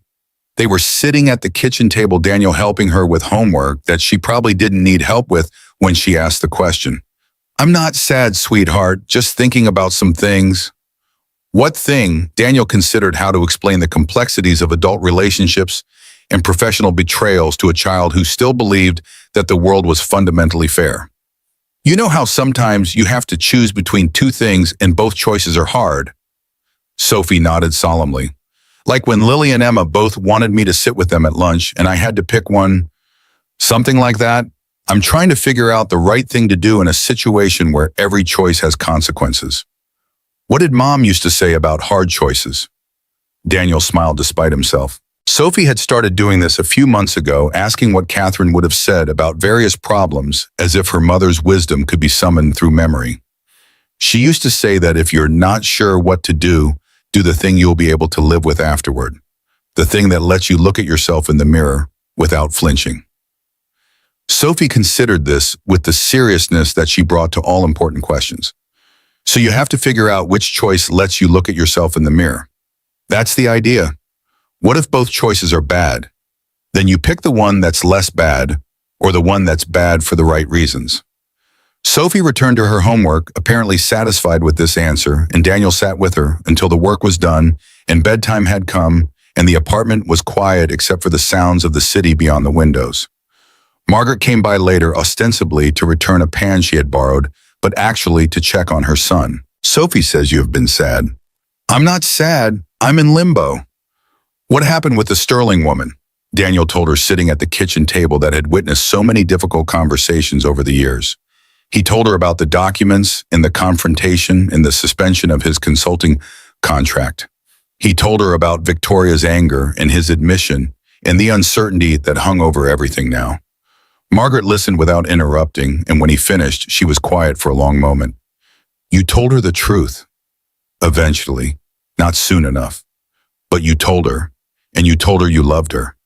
Daniel winced slightly at the words spoken aloud. "I said I was falling in love with her," which might have been presumptuous given the circumstances. "Was it true?" "Yes." "Then it wasn't presumptuous. It was honest." Margaret reached across the table to take his hand. "Daniel, your father and I were married for 40 years. You want to know the secret of how we stayed together that long? I assumed it was your legendary stubbornness. Partly, but mostly it was this: we never lied to each other. Not about the big things, not about the small things. We disagreed plenty, fought sometimes, drove each other crazy more often than either of us wanted to admit. But we always knew that whatever the other person said was true, even when the truth was hard to hear. Victoria doesn't know if she can trust me. After what I kept from her, I'm not sure she should. Lust isn't something you earn once and then have forever. It's something you build over time through actions and choices and showing up when it matters. Margaret squeezed his hand. You can't control what she decides to do. You can only control what you do. So do the things that are worthy of trust and hope that eventually she sees them. Daniel nodded, taking what comfort he could from his mother's practical wisdom. And in the meantime, you take care of your daughter and do your job and wait. The universe has a way of sorting these things out, even when we can't see how. Margaret left and Daniel sat alone in the kitchen, thinking about trust and truth and the complicated web of consequences that followed every choice. He had done what he could do, told the truth when it mattered, even though the timing had been wrong, offered his heart, even though it might be rejected. Whatever came next was out of his hands. The phone call came a week later when Daniel had almost convinced himself that the silence meant the end. Victoria's voice was different than he remembered, lacking the armor of professional precision, but also lacking the raw anger of their last conversation. I need to see you. Can you come to my apartment tonight, 8 o'clock? Daniel hesitated for only a moment before agreeing. Margaret arrived at 6 to stay with Sophie, and Daniel dressed in the only suit he owned and took the subway into Manhattan, emerging from the station into the early evening light of the Upper East Side. The buildings here were different from Queens, taller and cleaner, and designed to project the particular kind of wealth that wanted to be noticed. Victoria's building was on Park Avenue, a pre-war construction that radiated quiet money and centuries of accumulated privilege. The doorman directed him to a private elevator that opened directly into Victoria's apartment, and Daniel rode up 50 floors with his heart beating faster than the situation probably warranted. Victoria was waiting when the doors opened, dressed in clothes he had never seen her wear before. Jeans and a sweater that made her look younger and less guarded than the woman who commanded boardrooms and terrified executives. Thank you for coming. Thank you for calling. They stood awkwardly for a moment, the silence between them heavy with everything that had happened and everything that remained unsaid. Then Victoria gestured toward the interior of the apartment. I have wine and information. I thought we could discuss both. Daniel followed her into a living room that could have graced the cover of an architecture magazine, with all clean lines and expensive furniture and windows that offered a view of Central Park that most people only saw in photographs. Victoria poured 2 glasses of wine and handed him one, then sat on a couch that looked like it cost more than his annual salary. I've spent the past week investigating my father's involvement with Meridian Capital, using resources that you don't have access to, talking to people who were there who knew what was happening. Daniel sat down in a chair across from her, holding his wine without drinking it. What did you find? My father was not innocent. Victoria's voice was steady, but Daniel could see what it cost her to say the words. He signed documents he should have read more carefully. He approved recommendations he should have questioned. He was part of a system that defrauded thousands of people, even if he didn't fully understand what he was participating in. I'm sorry. Don't be. The truth is what it is. Victoria took a sip of her wine. But I also found something else. Something that changes the picture somewhat. What?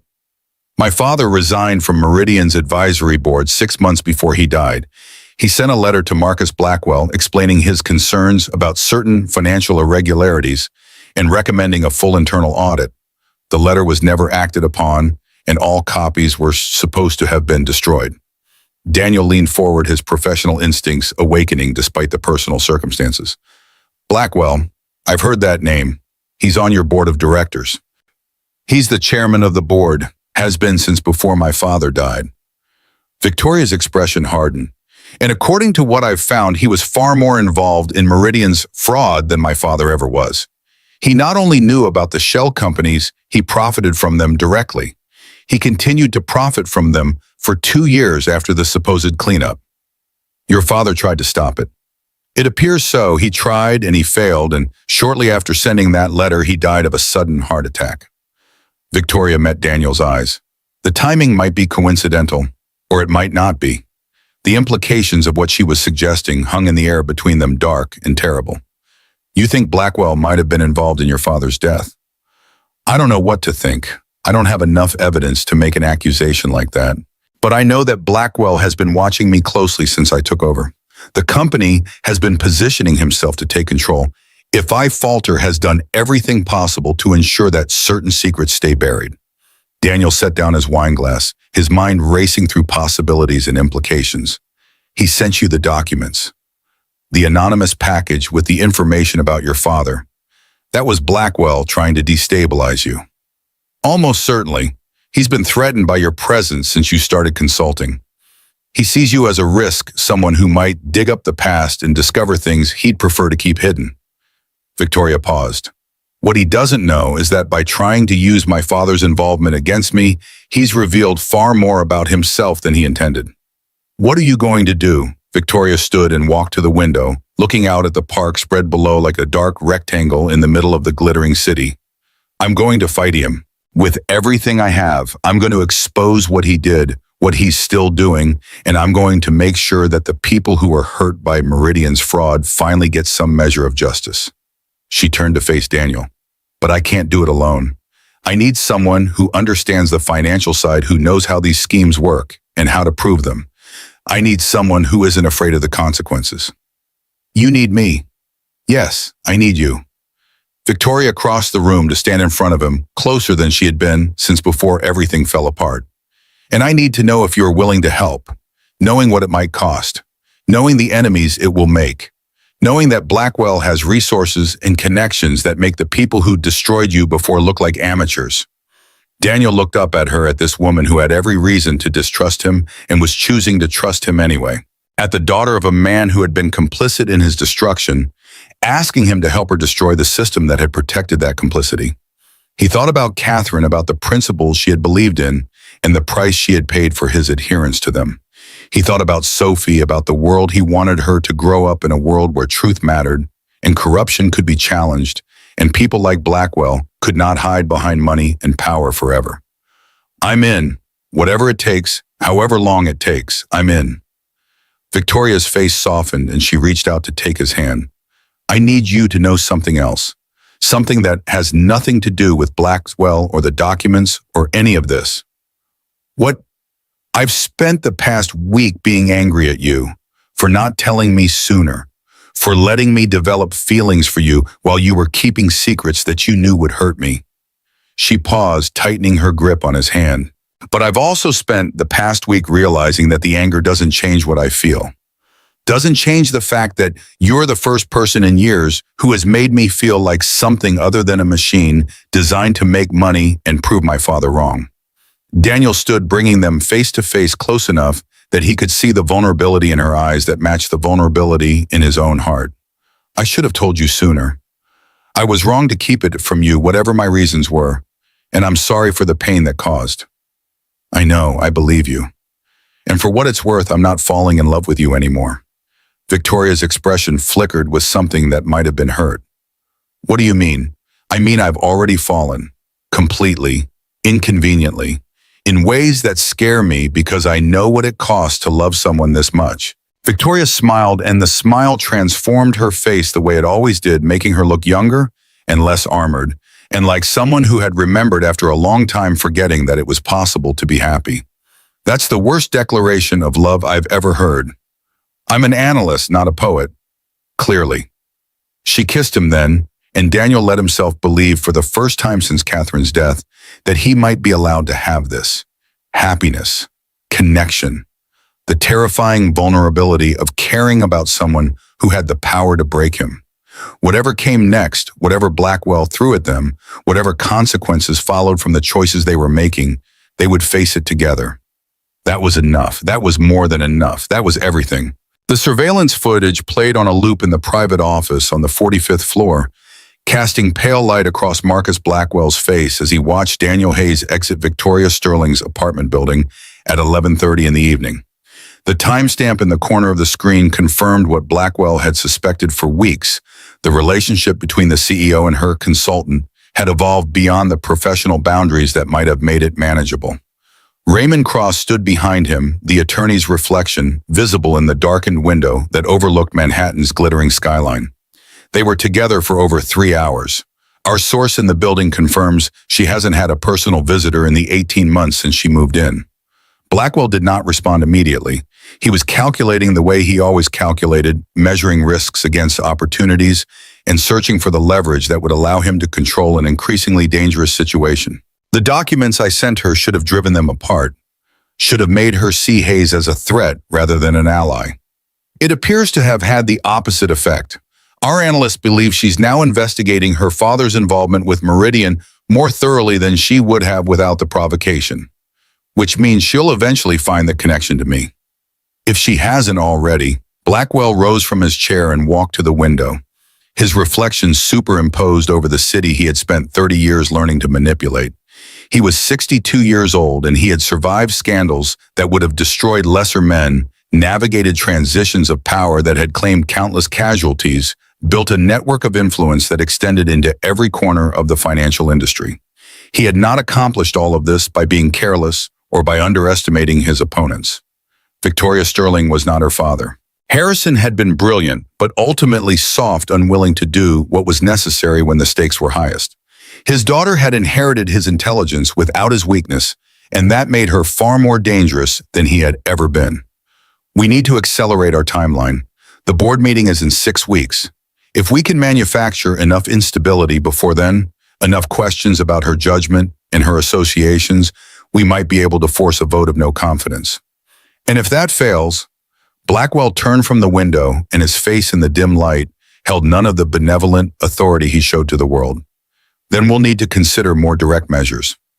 The weeks that followed were a masterclass in corporate warfare, fought in boardrooms and back channels, in the quiet spaces where real power was exercised. Victoria moved, first restructuring her executive team to isolate the allies Blackwell had cultivated over the years. Mark Sullivan found himself reassigned to a subsidiary office in Chicago, his protests falling on ears that had stopped listening. 2 other department heads who had been feeding information to Blackwell discovered that their budgets had been cut and their responsibilities redistributed to people whose loyalty Victoria had personally verified. Daniel worked alongside her, applying the same forensic attention to corporate politics that he had once applied to financial fraud. He mapped the networks of influence that Blackwell had built, identified the pressure points that could be exploited, and helped Victoria understand which of her remaining executives could be trusted and which were still reporting to the chairman. They worked late into the night, surrounded by documents and spreadsheets and the accumulated evidence of decades of corruption.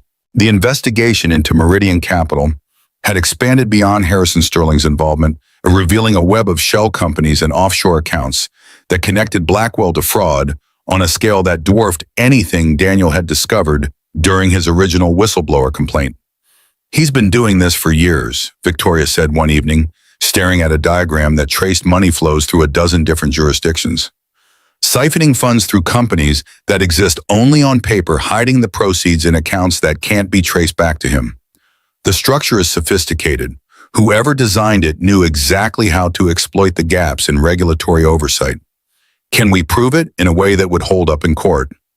Daniel considered the question carefully, weighing the evidence they had gathered against the standard that would be required to bring criminal charges. "We can prove enough to raise serious questions. Enough to justify a formal investigation by the SEC or the Department of Justice. But Blackwell has resources we don't have. Lawyers who specialize in making evidence disappear. Connections to people who can influence which cases get pursued and which get quietly dropped. Like what happened to your case. Exactly like what happened to my case." Victoria was quiet for a moment, processing this reality with the pragmatic attention she brought to every problem. "Then we need to find another way. Something that doesn't depend on the system working the way it's supposed to." The answer came from an unexpected source on an afternoon when the spring sun was streaming through the windows of Victoria's office and the city below seemed almost peaceful. Helen Marsh appeared at the door, her expression suggesting she had something important to share and was uncertain whether she should share it. The HR director was 55 years old with silver hair and the kind of face that had weathered everything life could throw at it, and she had worked for Sterling Financial since Harrison Sterling's time. "Miss Sterling, I need to speak with you privately about your father." Victoria gestured for her to enter, and Daniel moved to leave, but Helen stopped him with a raised hand.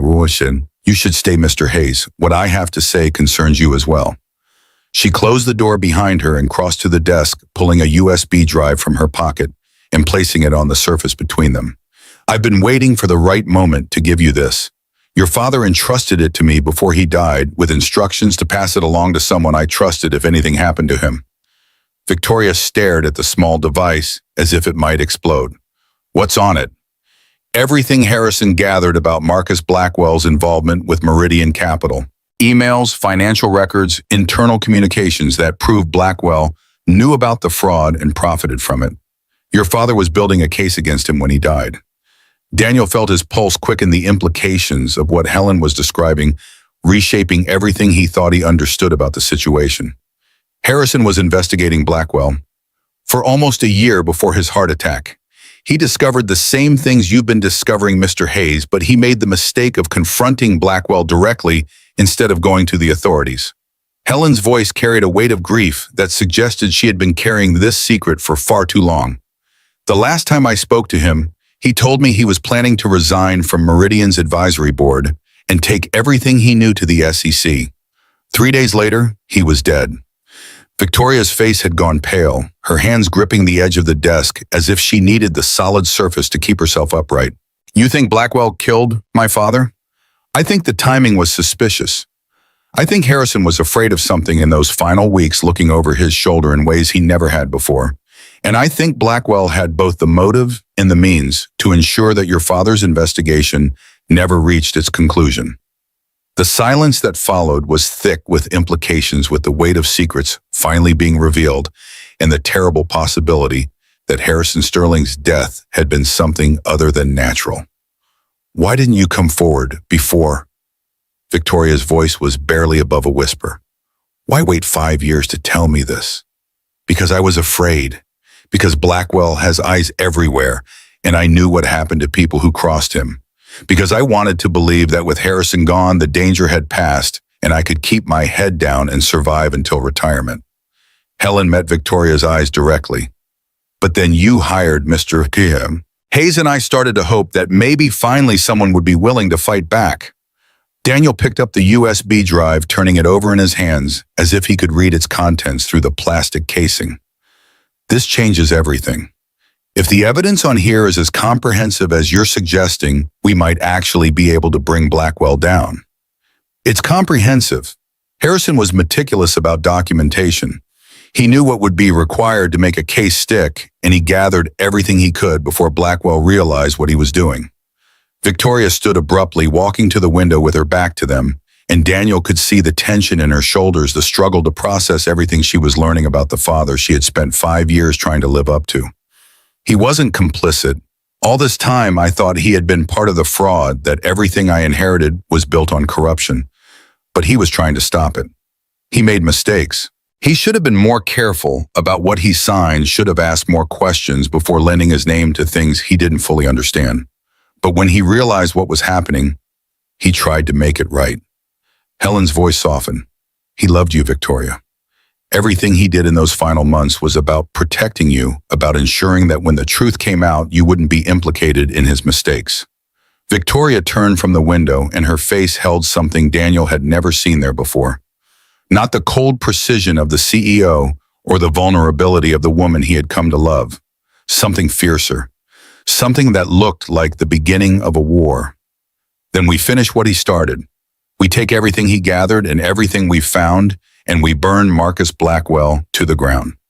The journalist's name was Thomas Webb, and he had spent 2 years building a case that would expose the full scope of the Meridian Capital fraud. Daniel met him at a coffee shop in Lower Manhattan, a deliberate choice of neutral territory that signaled neither trust nor suspicion.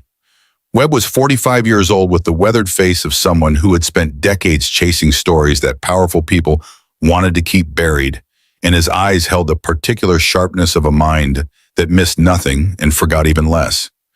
Daniel Hayes, the whistleblower who got destroyed for telling the truth. Webb stirred his coffee without looking up. I've been wanting to talk to you for a long time. And I've been avoiding journalists for 3 years. Funny how circumstances change. Circumstance meaning Victoria Sterling, meaning the evidence you've apparently been gathering about Marcus Blackwell's involvement with Meridian. Webb finally met Daniel's eyes. I have sources inside Sterling, financial, Not as many as I'd like, but enough to know that something significant is happening. What do you want? The same thing you want. The truth documented and verified and published in a way that can't be ignored or suppressed. The full story of what happened at Meridian, who was responsible, and who covered it up. Daniel considered the man across from him, weighing the risks of collaboration against the potential benefits. Webb had resources that Daniel and Victoria lacked, connections to other journalists and investigators who could amplify whatever evidence they provided. But he also had his own agenda, his own priorities, and there was no guarantee that his interests would align with theirs. If I give you what we have, how do I know you won't publish something that destroys Victoria, along with Blackwell? Her father's name is on some of those documents. Because I'm not interested in destroying innocent people. I'm interested in the truth, and the truth is that Harrison Sterling was trying to stop the fraud when he died. That's a very different story than the one Blackwell has been trying to tell. You know about that?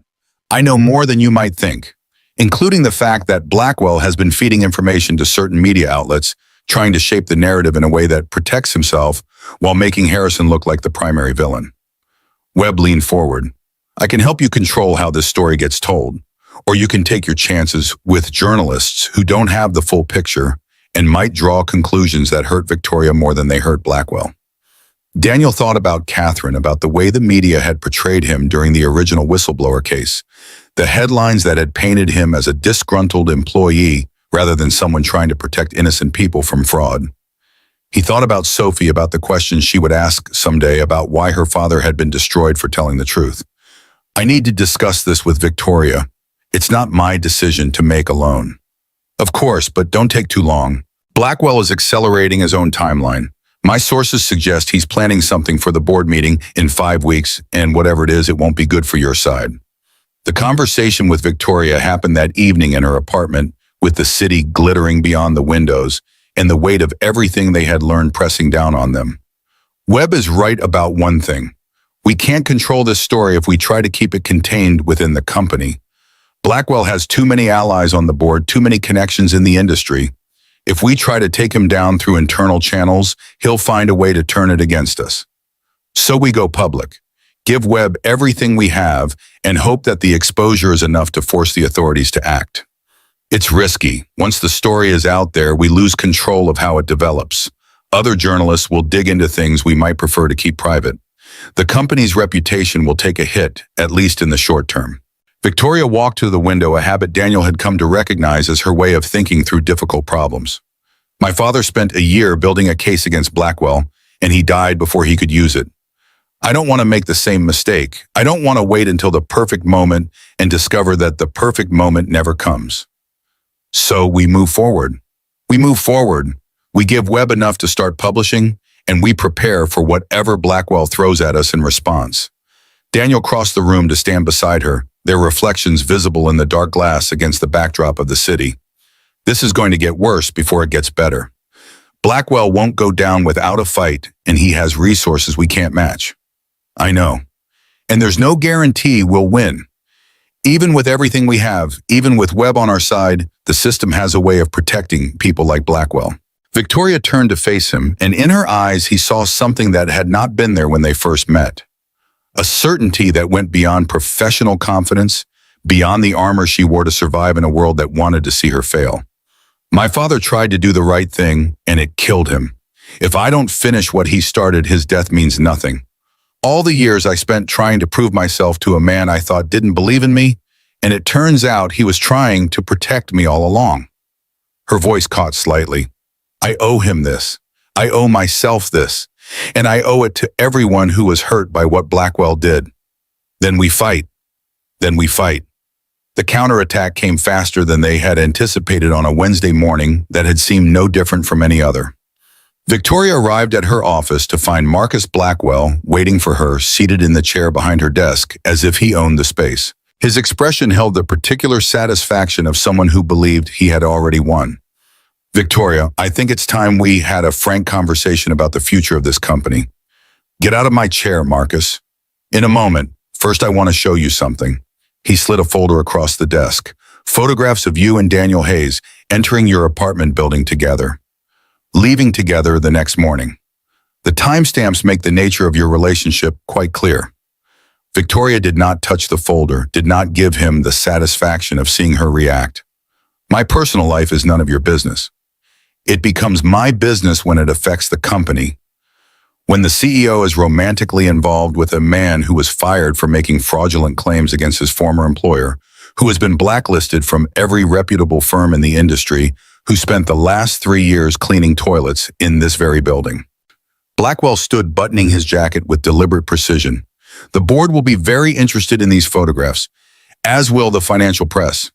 Is that supposed to frighten me? It should, because I'm not just going to show them the photographs. I'm going to show them evidence that you've been using company resources to conduct a personal vendetta against me. That you've been conspiring with Hayes to fabricate accusations designed to force me off the board. That you've allowed your judgment to be compromised by an inappropriate relationship with a man who has every reason to want revenge against anyone associated with the Meridian Capital. Victoria felt the ground shifting beneath her, the careful plans she and Daniel had been building suddenly looking far less solid than they had seemed. None of that is true. Truth is remarkably flexible, Victoria. You should know that by now. The question isn't what's true. The question is what people can be made to believe. Blackwell moved toward the door, pausing with his hand on the handle. The board meeting is in 4 weeks. I suggest you spend that time preparing your resignation, because one way or another you won't be CEO when it's over. He left, and Victoria stood alone in her office, surrounded by the empire her father had built, and she had fought to preserve, feeling, for the first time, that she might actually lose. The emergency meeting happened that evening in Daniel's Queen's apartment because Victoria's building was no longer safe for sensitive conversations. Sophie was at a sleepover, Margaret watching from the apartment upstairs with the particular vigilance of a mother who knew her son was in trouble. Victoria sat at the kitchen table that had witnessed so many difficult conversations over the years, her professional armor stripped away to reveal the frightened woman underneath. He has photographs. He has a narrative. And he has 4 weeks to convince enough board members that I'm unfit to lead. We have evidence too. Helen's files, everything we've gathered, Webb's investigation. But we're not ready to go public yet. Webb needs more time to verify everything to build a story that can't be easily dismissed. If we rush it, Blackwell's lawyers will tear it apart. Daniel paced the small kitchen, his mind racing through possibilities and contingencies. Then we need to buy time. Find a way to delay the board meeting, or at least delay whatever vote Blackwell is planning. How he controls the agenda. He has enough allies on the board to push through whatever he wants. Not if we can turn some of those allies. Not if we can show them that siding with Blackwell is more dangerous than siding with you. Victoria looked up at him, a spark of hope visible in her exhausted eyes. You have an idea. I have the beginning of an idea, but it's risky and it might not work. At this point, I'll take risky over certain defeat. Daniel sat down across from her, reaching for her hands across the table. Blackwell's power depends on secrecy, on people not knowing what he's done or being too afraid to act on what they suspect. But fear only works as long as people believe he's going to win. If we can create doubt, if we can make the board members question whether backing him is really in their best interest. We show them enough of what we have to scare them. Not everything, not yet, but enough to make them think twice. Exactly. We don't need to convince them that Blackwell is guilty. We just need to convince them that supporting him might make them complicit in whatever comes next. Victoria was quiet for a moment, processing the strategy with the analytical precision that had made her successful in a world designed to see her fail. It could work. Some of them are cowards who will side with whoever seems most likely to win. If we can shift their perception of the odds, then we might be able to survive long enough for Webb to finish his investigation and publish the full story. And if it doesn't work, Daniel squeezed her hands, holding on to her the way he wished someone had held on to him during the darkest days after Catherine's death. Then we go down fighting. We take everything we have to the SEC, to the Department of Justice, to every journalist who will listen. We make so much noise that Blackwell can't silence us the way he silenced your father. Victoria leaned across the table and kissed him, a gesture that contained everything she couldn't say in words. Gratitude, fear, love, the desperate hope of someone who had finally found something worth fighting for. Whatever happens, I'm glad I found you. I'm glad you spoke up that night in the conference room instead of staying invisible. I'm glad too, even if it costs us everything. Especially if it costs us everything, because some things are worth the price. They sat together in the small kitchen of a Queens apartment, two people who had lost so much and found each other in the wreckage preparing for a battle that would determine the course of their lives. Outside, the city continued its endless rhythm. Inside, they made their plans and held their hope and waited for the storm that was coming.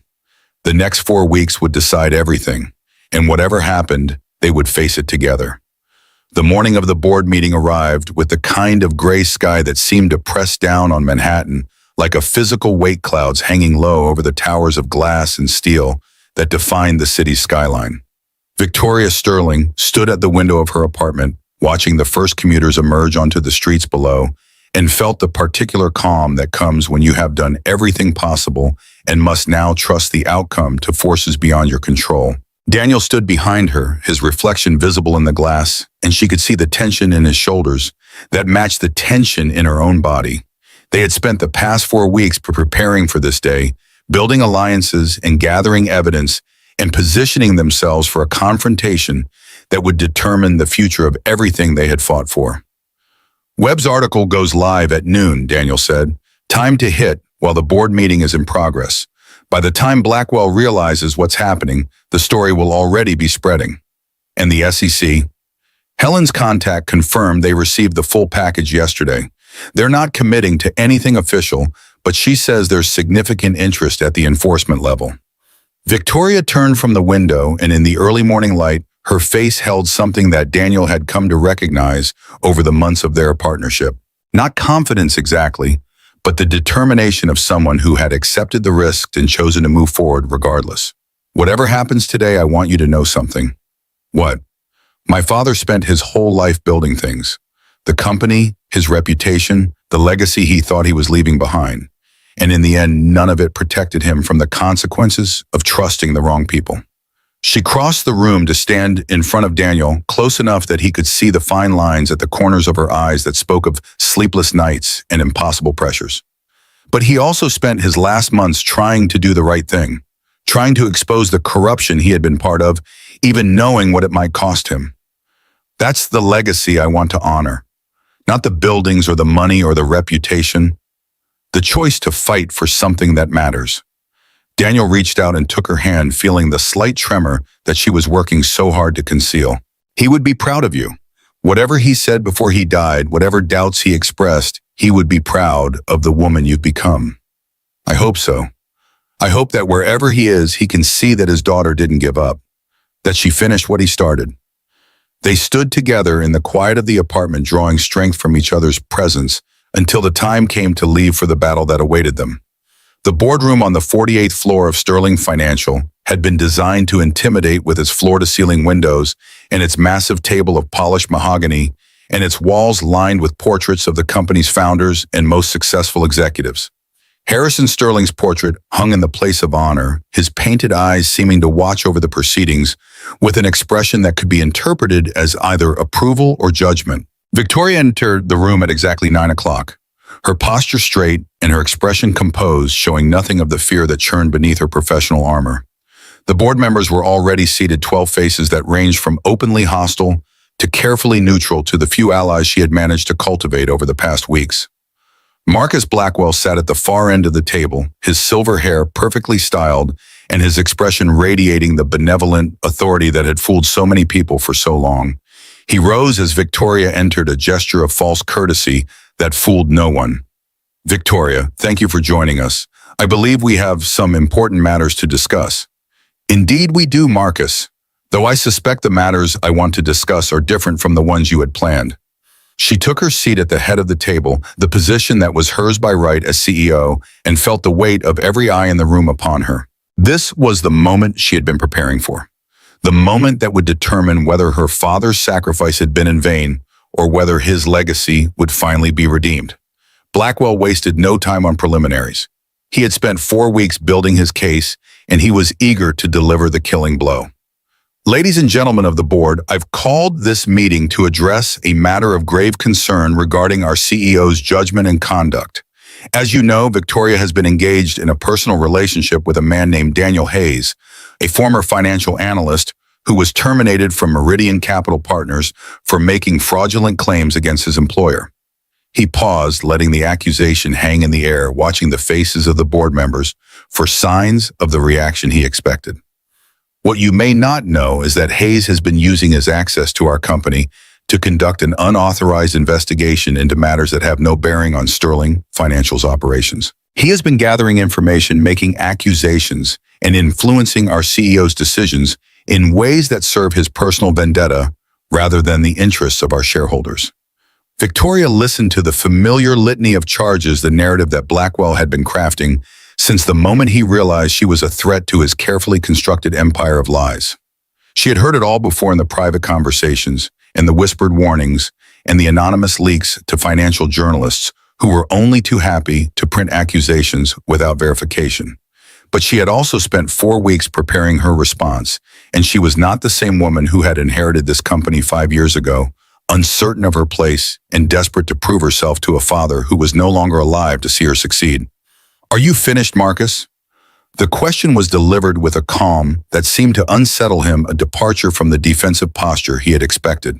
"I have more to say, but I wanted to give you an opportunity to respond to these initial concerns." "How generous of you." Victoria stood, commanding the attention of everyone in the room with the force of her presence. "Ladies and gentlemen, Marcus has presented you with a carefully constructed narrative designed to make me look like a woman whose judgment has been compromised by an inappropriate relationship. He wants you to believe that I have been manipulated, that my decisions have been influenced by someone with a personal agenda, that I am unfit to lead this company." She paused, letting her gaze move around the table, meeting the eyes of each board member in turn. "What he has not told you is why he is so desperate to remove me from this position. What he has not told you is what he stands to lose if I remain in control of Sterling Financial. And what he has not told you is what he did to my father." The shift in the room was palpable, a sudden tension that suggested Victoria had struck a nerve that Blackwell had not anticipated. "Your father was a valued member of this organization," Blackwell said smoothly. "His death was a tragedy that we all mourned. I don't see what relevance.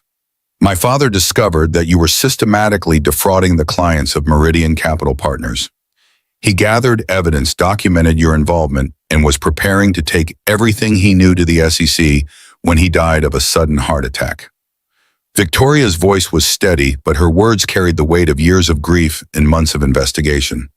"The timing of his death was remarkably convenient for you, Marcus, almost as if someone wanted to ensure that his investigation never reached its conclusion." The room erupted in murmurs, board members exchanging glances that ranged from shock to suspicion to the dawning realization that they might have been backing the wrong side. Blackwell's composure cracked for the first time, a flash of something dark passing across his face before he recovered his mask of benevolent concern. "These are serious accusations, Victoria. Accusations that you cannot possibly substantiate." "Can't I?" Victoria reached into the folder she had brought with her and withdrew a stack of documents, sliding copies across the table to each board member. "These are emails between my father and Marcus Blackwell, dated 6 months before my father's death. In them, my father explicitly states his concerns about financial irregularities at Meridian Capital and his intention to report them to the authorities. Marcus's responses make clear that he was aware of the fraud and was actively working to conceal it." The board members began reading their faces, reflecting the growing understanding that the situation was far more complex than Blackwell had led them to believe. "I also have documentation showing that Marcus continued to profit from the Meridian fraud for 2 years after my father's death, using shell companies and offshore accounts to hide the proceeds." Victoria's voice grew stronger with each revelation. "He used his position on this board to ensure that no one looked too closely at the connection between Sterling Financial and Meridian Capital. He cultivated allies and silenced critics and built a network of influence designed to protect himself at the expense of everyone else." Blackwell stood abruptly, his chair scraping against the floor with a sound that seemed unnaturally loud in the tense silence of the boardroom. "This is absurd. These documents are fabrications created by Hayes to support his vendetta against everyone associated with Meridian. Victoria has been manipulated by a man who has every reason to want revenge, and she's too blinded by her personal feelings to see it." The documents are authentic. The voice came from the doorway, and every head in the room turned to see Daniel Hayes entering the boardroom, followed by two people in dark suits whose bearing immediately identified them as federal investigators. I should know. I've spent 3 years studying every aspect of the Meridian fraud, and I can verify that everything Victoria has presented is genuine. Blackwell's face went pale, the color draining from his features as he recognized the implications of what was happening. You have no right to be here. Security has been informed that federal investigators are conducting official business on these premises, Daniel said calmly. I suggest you save your objections for your attorneys, Marcus. You're going to need them. The lead investigator stepped forward, her credentials already in hand. Mr. Blackwell, I'm Agent Patricia Reyes with the Securities and Exchange Commission. We have some questions about your involvement with Meridian Capital Partners and several related entities. I would appreciate it if you would accompany us voluntarily, but I should inform you that we have the authority to compel your cooperation if necessary. The boardroom had gone completely silent, every person present, understanding that they were witnessing something historic, the collapse of a carefully constructed empire of lies, and the vindication of everyone who had been destroyed by the man now facing federal investigation. Blackwell looked around the room, searching for allies for support for any avenue of escape from the trap that had closed around him. He found nothing. The board members who had supported him for years were suddenly very interested in the documents in front of them, unwilling to meet his eyes or offer any gesture of solidarity. This isn't over, he said, his voice carrying a threat that no longer had the power to intimidate. My attorneys will have these charges dismissed within a week. You have no idea who you're dealing with. Actually, Daniel said, I know exactly who I'm dealing with. I've known for 3 years, ever since you and your partners destroyed my career and my family, because I dared to tell the truth about what you were doing. The difference is that now the truth has allies. Now the truth has resources. And now the truth is going to win. Agent Reyes placed a hand on Blackwell's arm, a gesture that was polite but unmistakably firm. Mr. Blackwell, please come with us. They led him from the boardroom, past the portraits of Sterling Financial's founders, past the windows that looked out over the city he had spent decades learning to manipulate, past the table where he had once held court as one of the most powerful men in the financial industry. His exit was quiet, almost anticlimactic, the end of an era that had caused so much damage to so many people. When the door closed behind him, Victoria turned to face the remaining board members, her expression composed, but her eyes bright with the emotion she had been holding back throughout the confrontation. I understand that some of you may have concerns about my leadership, about my judgment, about the decisions I've made over the past several months. I'm prepared to address those concerns openly and honestly. But first, I want to make something clear. She paused, letting her gaze move around the table one final time. My father built this company from nothing. He made mistakes along the way, trusted people he shouldn't have trusted, signed documents he should have read more carefully. But when he realized what was happening, he tried to make it right. He spent the last months of his life gathering evidence and preparing to expose the corruption he had been part of. He died before he could finish what he started, but I am not going to let his sacrifice be in vain. The silence that followed was different from the silences that had come before. There was respect in it and perhaps the beginning of understanding. I propose that we table any discussion of leadership changes until the full scope of Marcus Blackwell's activities has been investigated and the company has had time to assess the implications. In the meantime, I will work with our legal team to ensure that Sterling Financial cooperates fully with federal investigators and takes all necessary steps to distance ourselves from any wrongdoing. The vote that followed was unanimous, a show of support that surprised even Victoria. The board members, who had been Blackwell's allies, were suddenly eager to demonstrate their commitment to transparency and good governance, their survival instincts overriding whatever loyalty they had felt to the man who had just been led away in disgrace. When the meeting adjourned, Victoria stood at the window of the boardroom, looking out at the city that had witnessed her father's rise and fall, and her own journey from uncertain heir to the leader who had finally brought his legacy to completion. Daniel came to stand beside her, his reflection joining hers in the glass. It's over. Not quite. There will be investigations, legal proceedings, months of work to untangle everything Blackwell was involved in. The company's reputation will take a hit before things get better. But the worst is over. The truth is out, and you're still standing. Victoria turned to face him, and in her expression, Daniel saw something that had not been there when they first met. Peace, the particular calm of someone who had finally laid down a burden they had been carrying for far too long. My father would have liked you. He appreciated people who weren't afraid to speak truth to power, even when power had the ability to destroy them. I'm not sure liking is the word. I pointed out mistakes and challenged assumptions and generally made myself difficult to ignore. Those aren't qualities that endear you to powerful people. They're qualities that matter. The world needs more people who are willing to say what they see, regardless of the consequences. She reached for his hand, holding on to him the way she had learned to hold on over the months of their partnership with the particular grip of someone who had finally found something worth keeping. What happens now? Now we rebuild. We take everything we've learned and we build something better. A company that values truth over profit. A legacy that my father would actually be proud of. And us? Victoria smiled, and the smile transformed her face the way it always did, making her look younger and less armored, and like someone who had remembered after a long time forgetting that it was possible to be happy. Us is the part I'm most certain about. Whatever else changes, whatever challenges we face, that's the foundation I want to build everything else on. They stood together at the window, two people who had found each other in the wreckage of lives that seemed beyond repair, looking out at a city that had tested them and broken them and ultimately given them the chance to become something stronger than they had been before.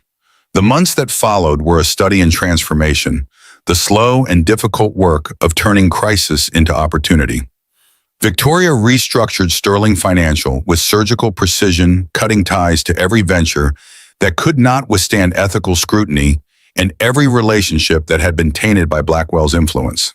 The company's profits dropped initially as she had predicted, and there were shareholders who grumbled and analysts who questioned whether she was sacrificing financial performance for moral posturing. But slowly something changed. New clients began to appear. People who had heard about the CEO who had exposed corruption rather than covering it up, who wanted their money managed by someone they could trust. Impact investors took notice. The financial press that had once dismissed Victoria as her father's inexperienced heir now wrote about her as a pioneer of ethical capitalism. Daniel, no longer employed by Sterling Financial, started something new. He registered as an independent financial advisor, taking on clients that the established firms ignored, immigrants and single parents, and people who had been burned by the system that had once employed him. He taught night classes at a community college in Queens, explaining compound interest and investment strategies to students who worked during the day and came to class exhausted but hopeful. Sophie adapted to the changes with the resilience of childhood, accepting Victoria's presence in their lives with the matter-of-fact pragmatism of a 7-year-old who had already learned that families came in many forms. She called Victoria by her first name for the first few months, then gradually shifted to something warmer. Something that acknowledged the bond that was forming without trying to replace the mother she still remembered. Margaret watched it all with the quiet satisfaction of a woman who had surveyed enough hardship to recognize when something good was taking root. The Sterling Hayes Foundation launched on a gray Tuesday morning in a renovated building in Brooklyn that had once been a warehouse and was now a center for financial education and whistleblower support. The opening ceremony was small, just the people who had helped make it possible, but the impact would grow over the years to come. Daniel taught the first class himself, standing in front of 15 students who had come from backgrounds as varied as his own journey from Wharton to Wall Street to a janitor's closet in a building he now entered as a partner rather than an employee. I'm not going to promise that learning about finance will make you rich. The system is still stacked against people like us, and there are forces in this world that don't want you to understand how money really works. He paused, looking around the room at faces that held skepticism and hope in equal measure. But knowledge is power, not the power to control others, but the power to protect yourself, to see through the lies that people tell when they want to take what's yours, to make decisions based on understanding rather than fear. After the class, a man approached him, older and weathered, and carrying the particular weight of someone who had lost more than he could easily name. Mr. Hayes, I wanted to say something. I lost everything in the Meridian collapse. My retirement fund, My daughter's college savings, 20 years of work that just disappeared into accounts I'll never see. The man's voice cracked slightly. I read about what you did, how you tried to stop it, how they destroyed you for speaking up. I wanted to say thank you. Someone fought for people like me. That matters. Daniel stood very still as the man walked away, feeling something shift in his chest that had been locked tight for 3 years.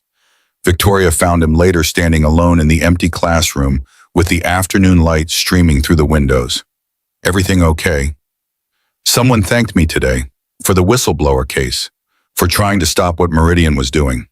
He turned to face her and his eyes were bright with something that might have been tears. I spent 3 years thinking that Kate died for nothing, that speaking up was pointless, that the system won and I lost and nothing I did made any difference. And now I think maybe she'd be proud. Maybe it mattered after all. Maybe the point isn't whether you win or lose. Maybe the point is just that you tried.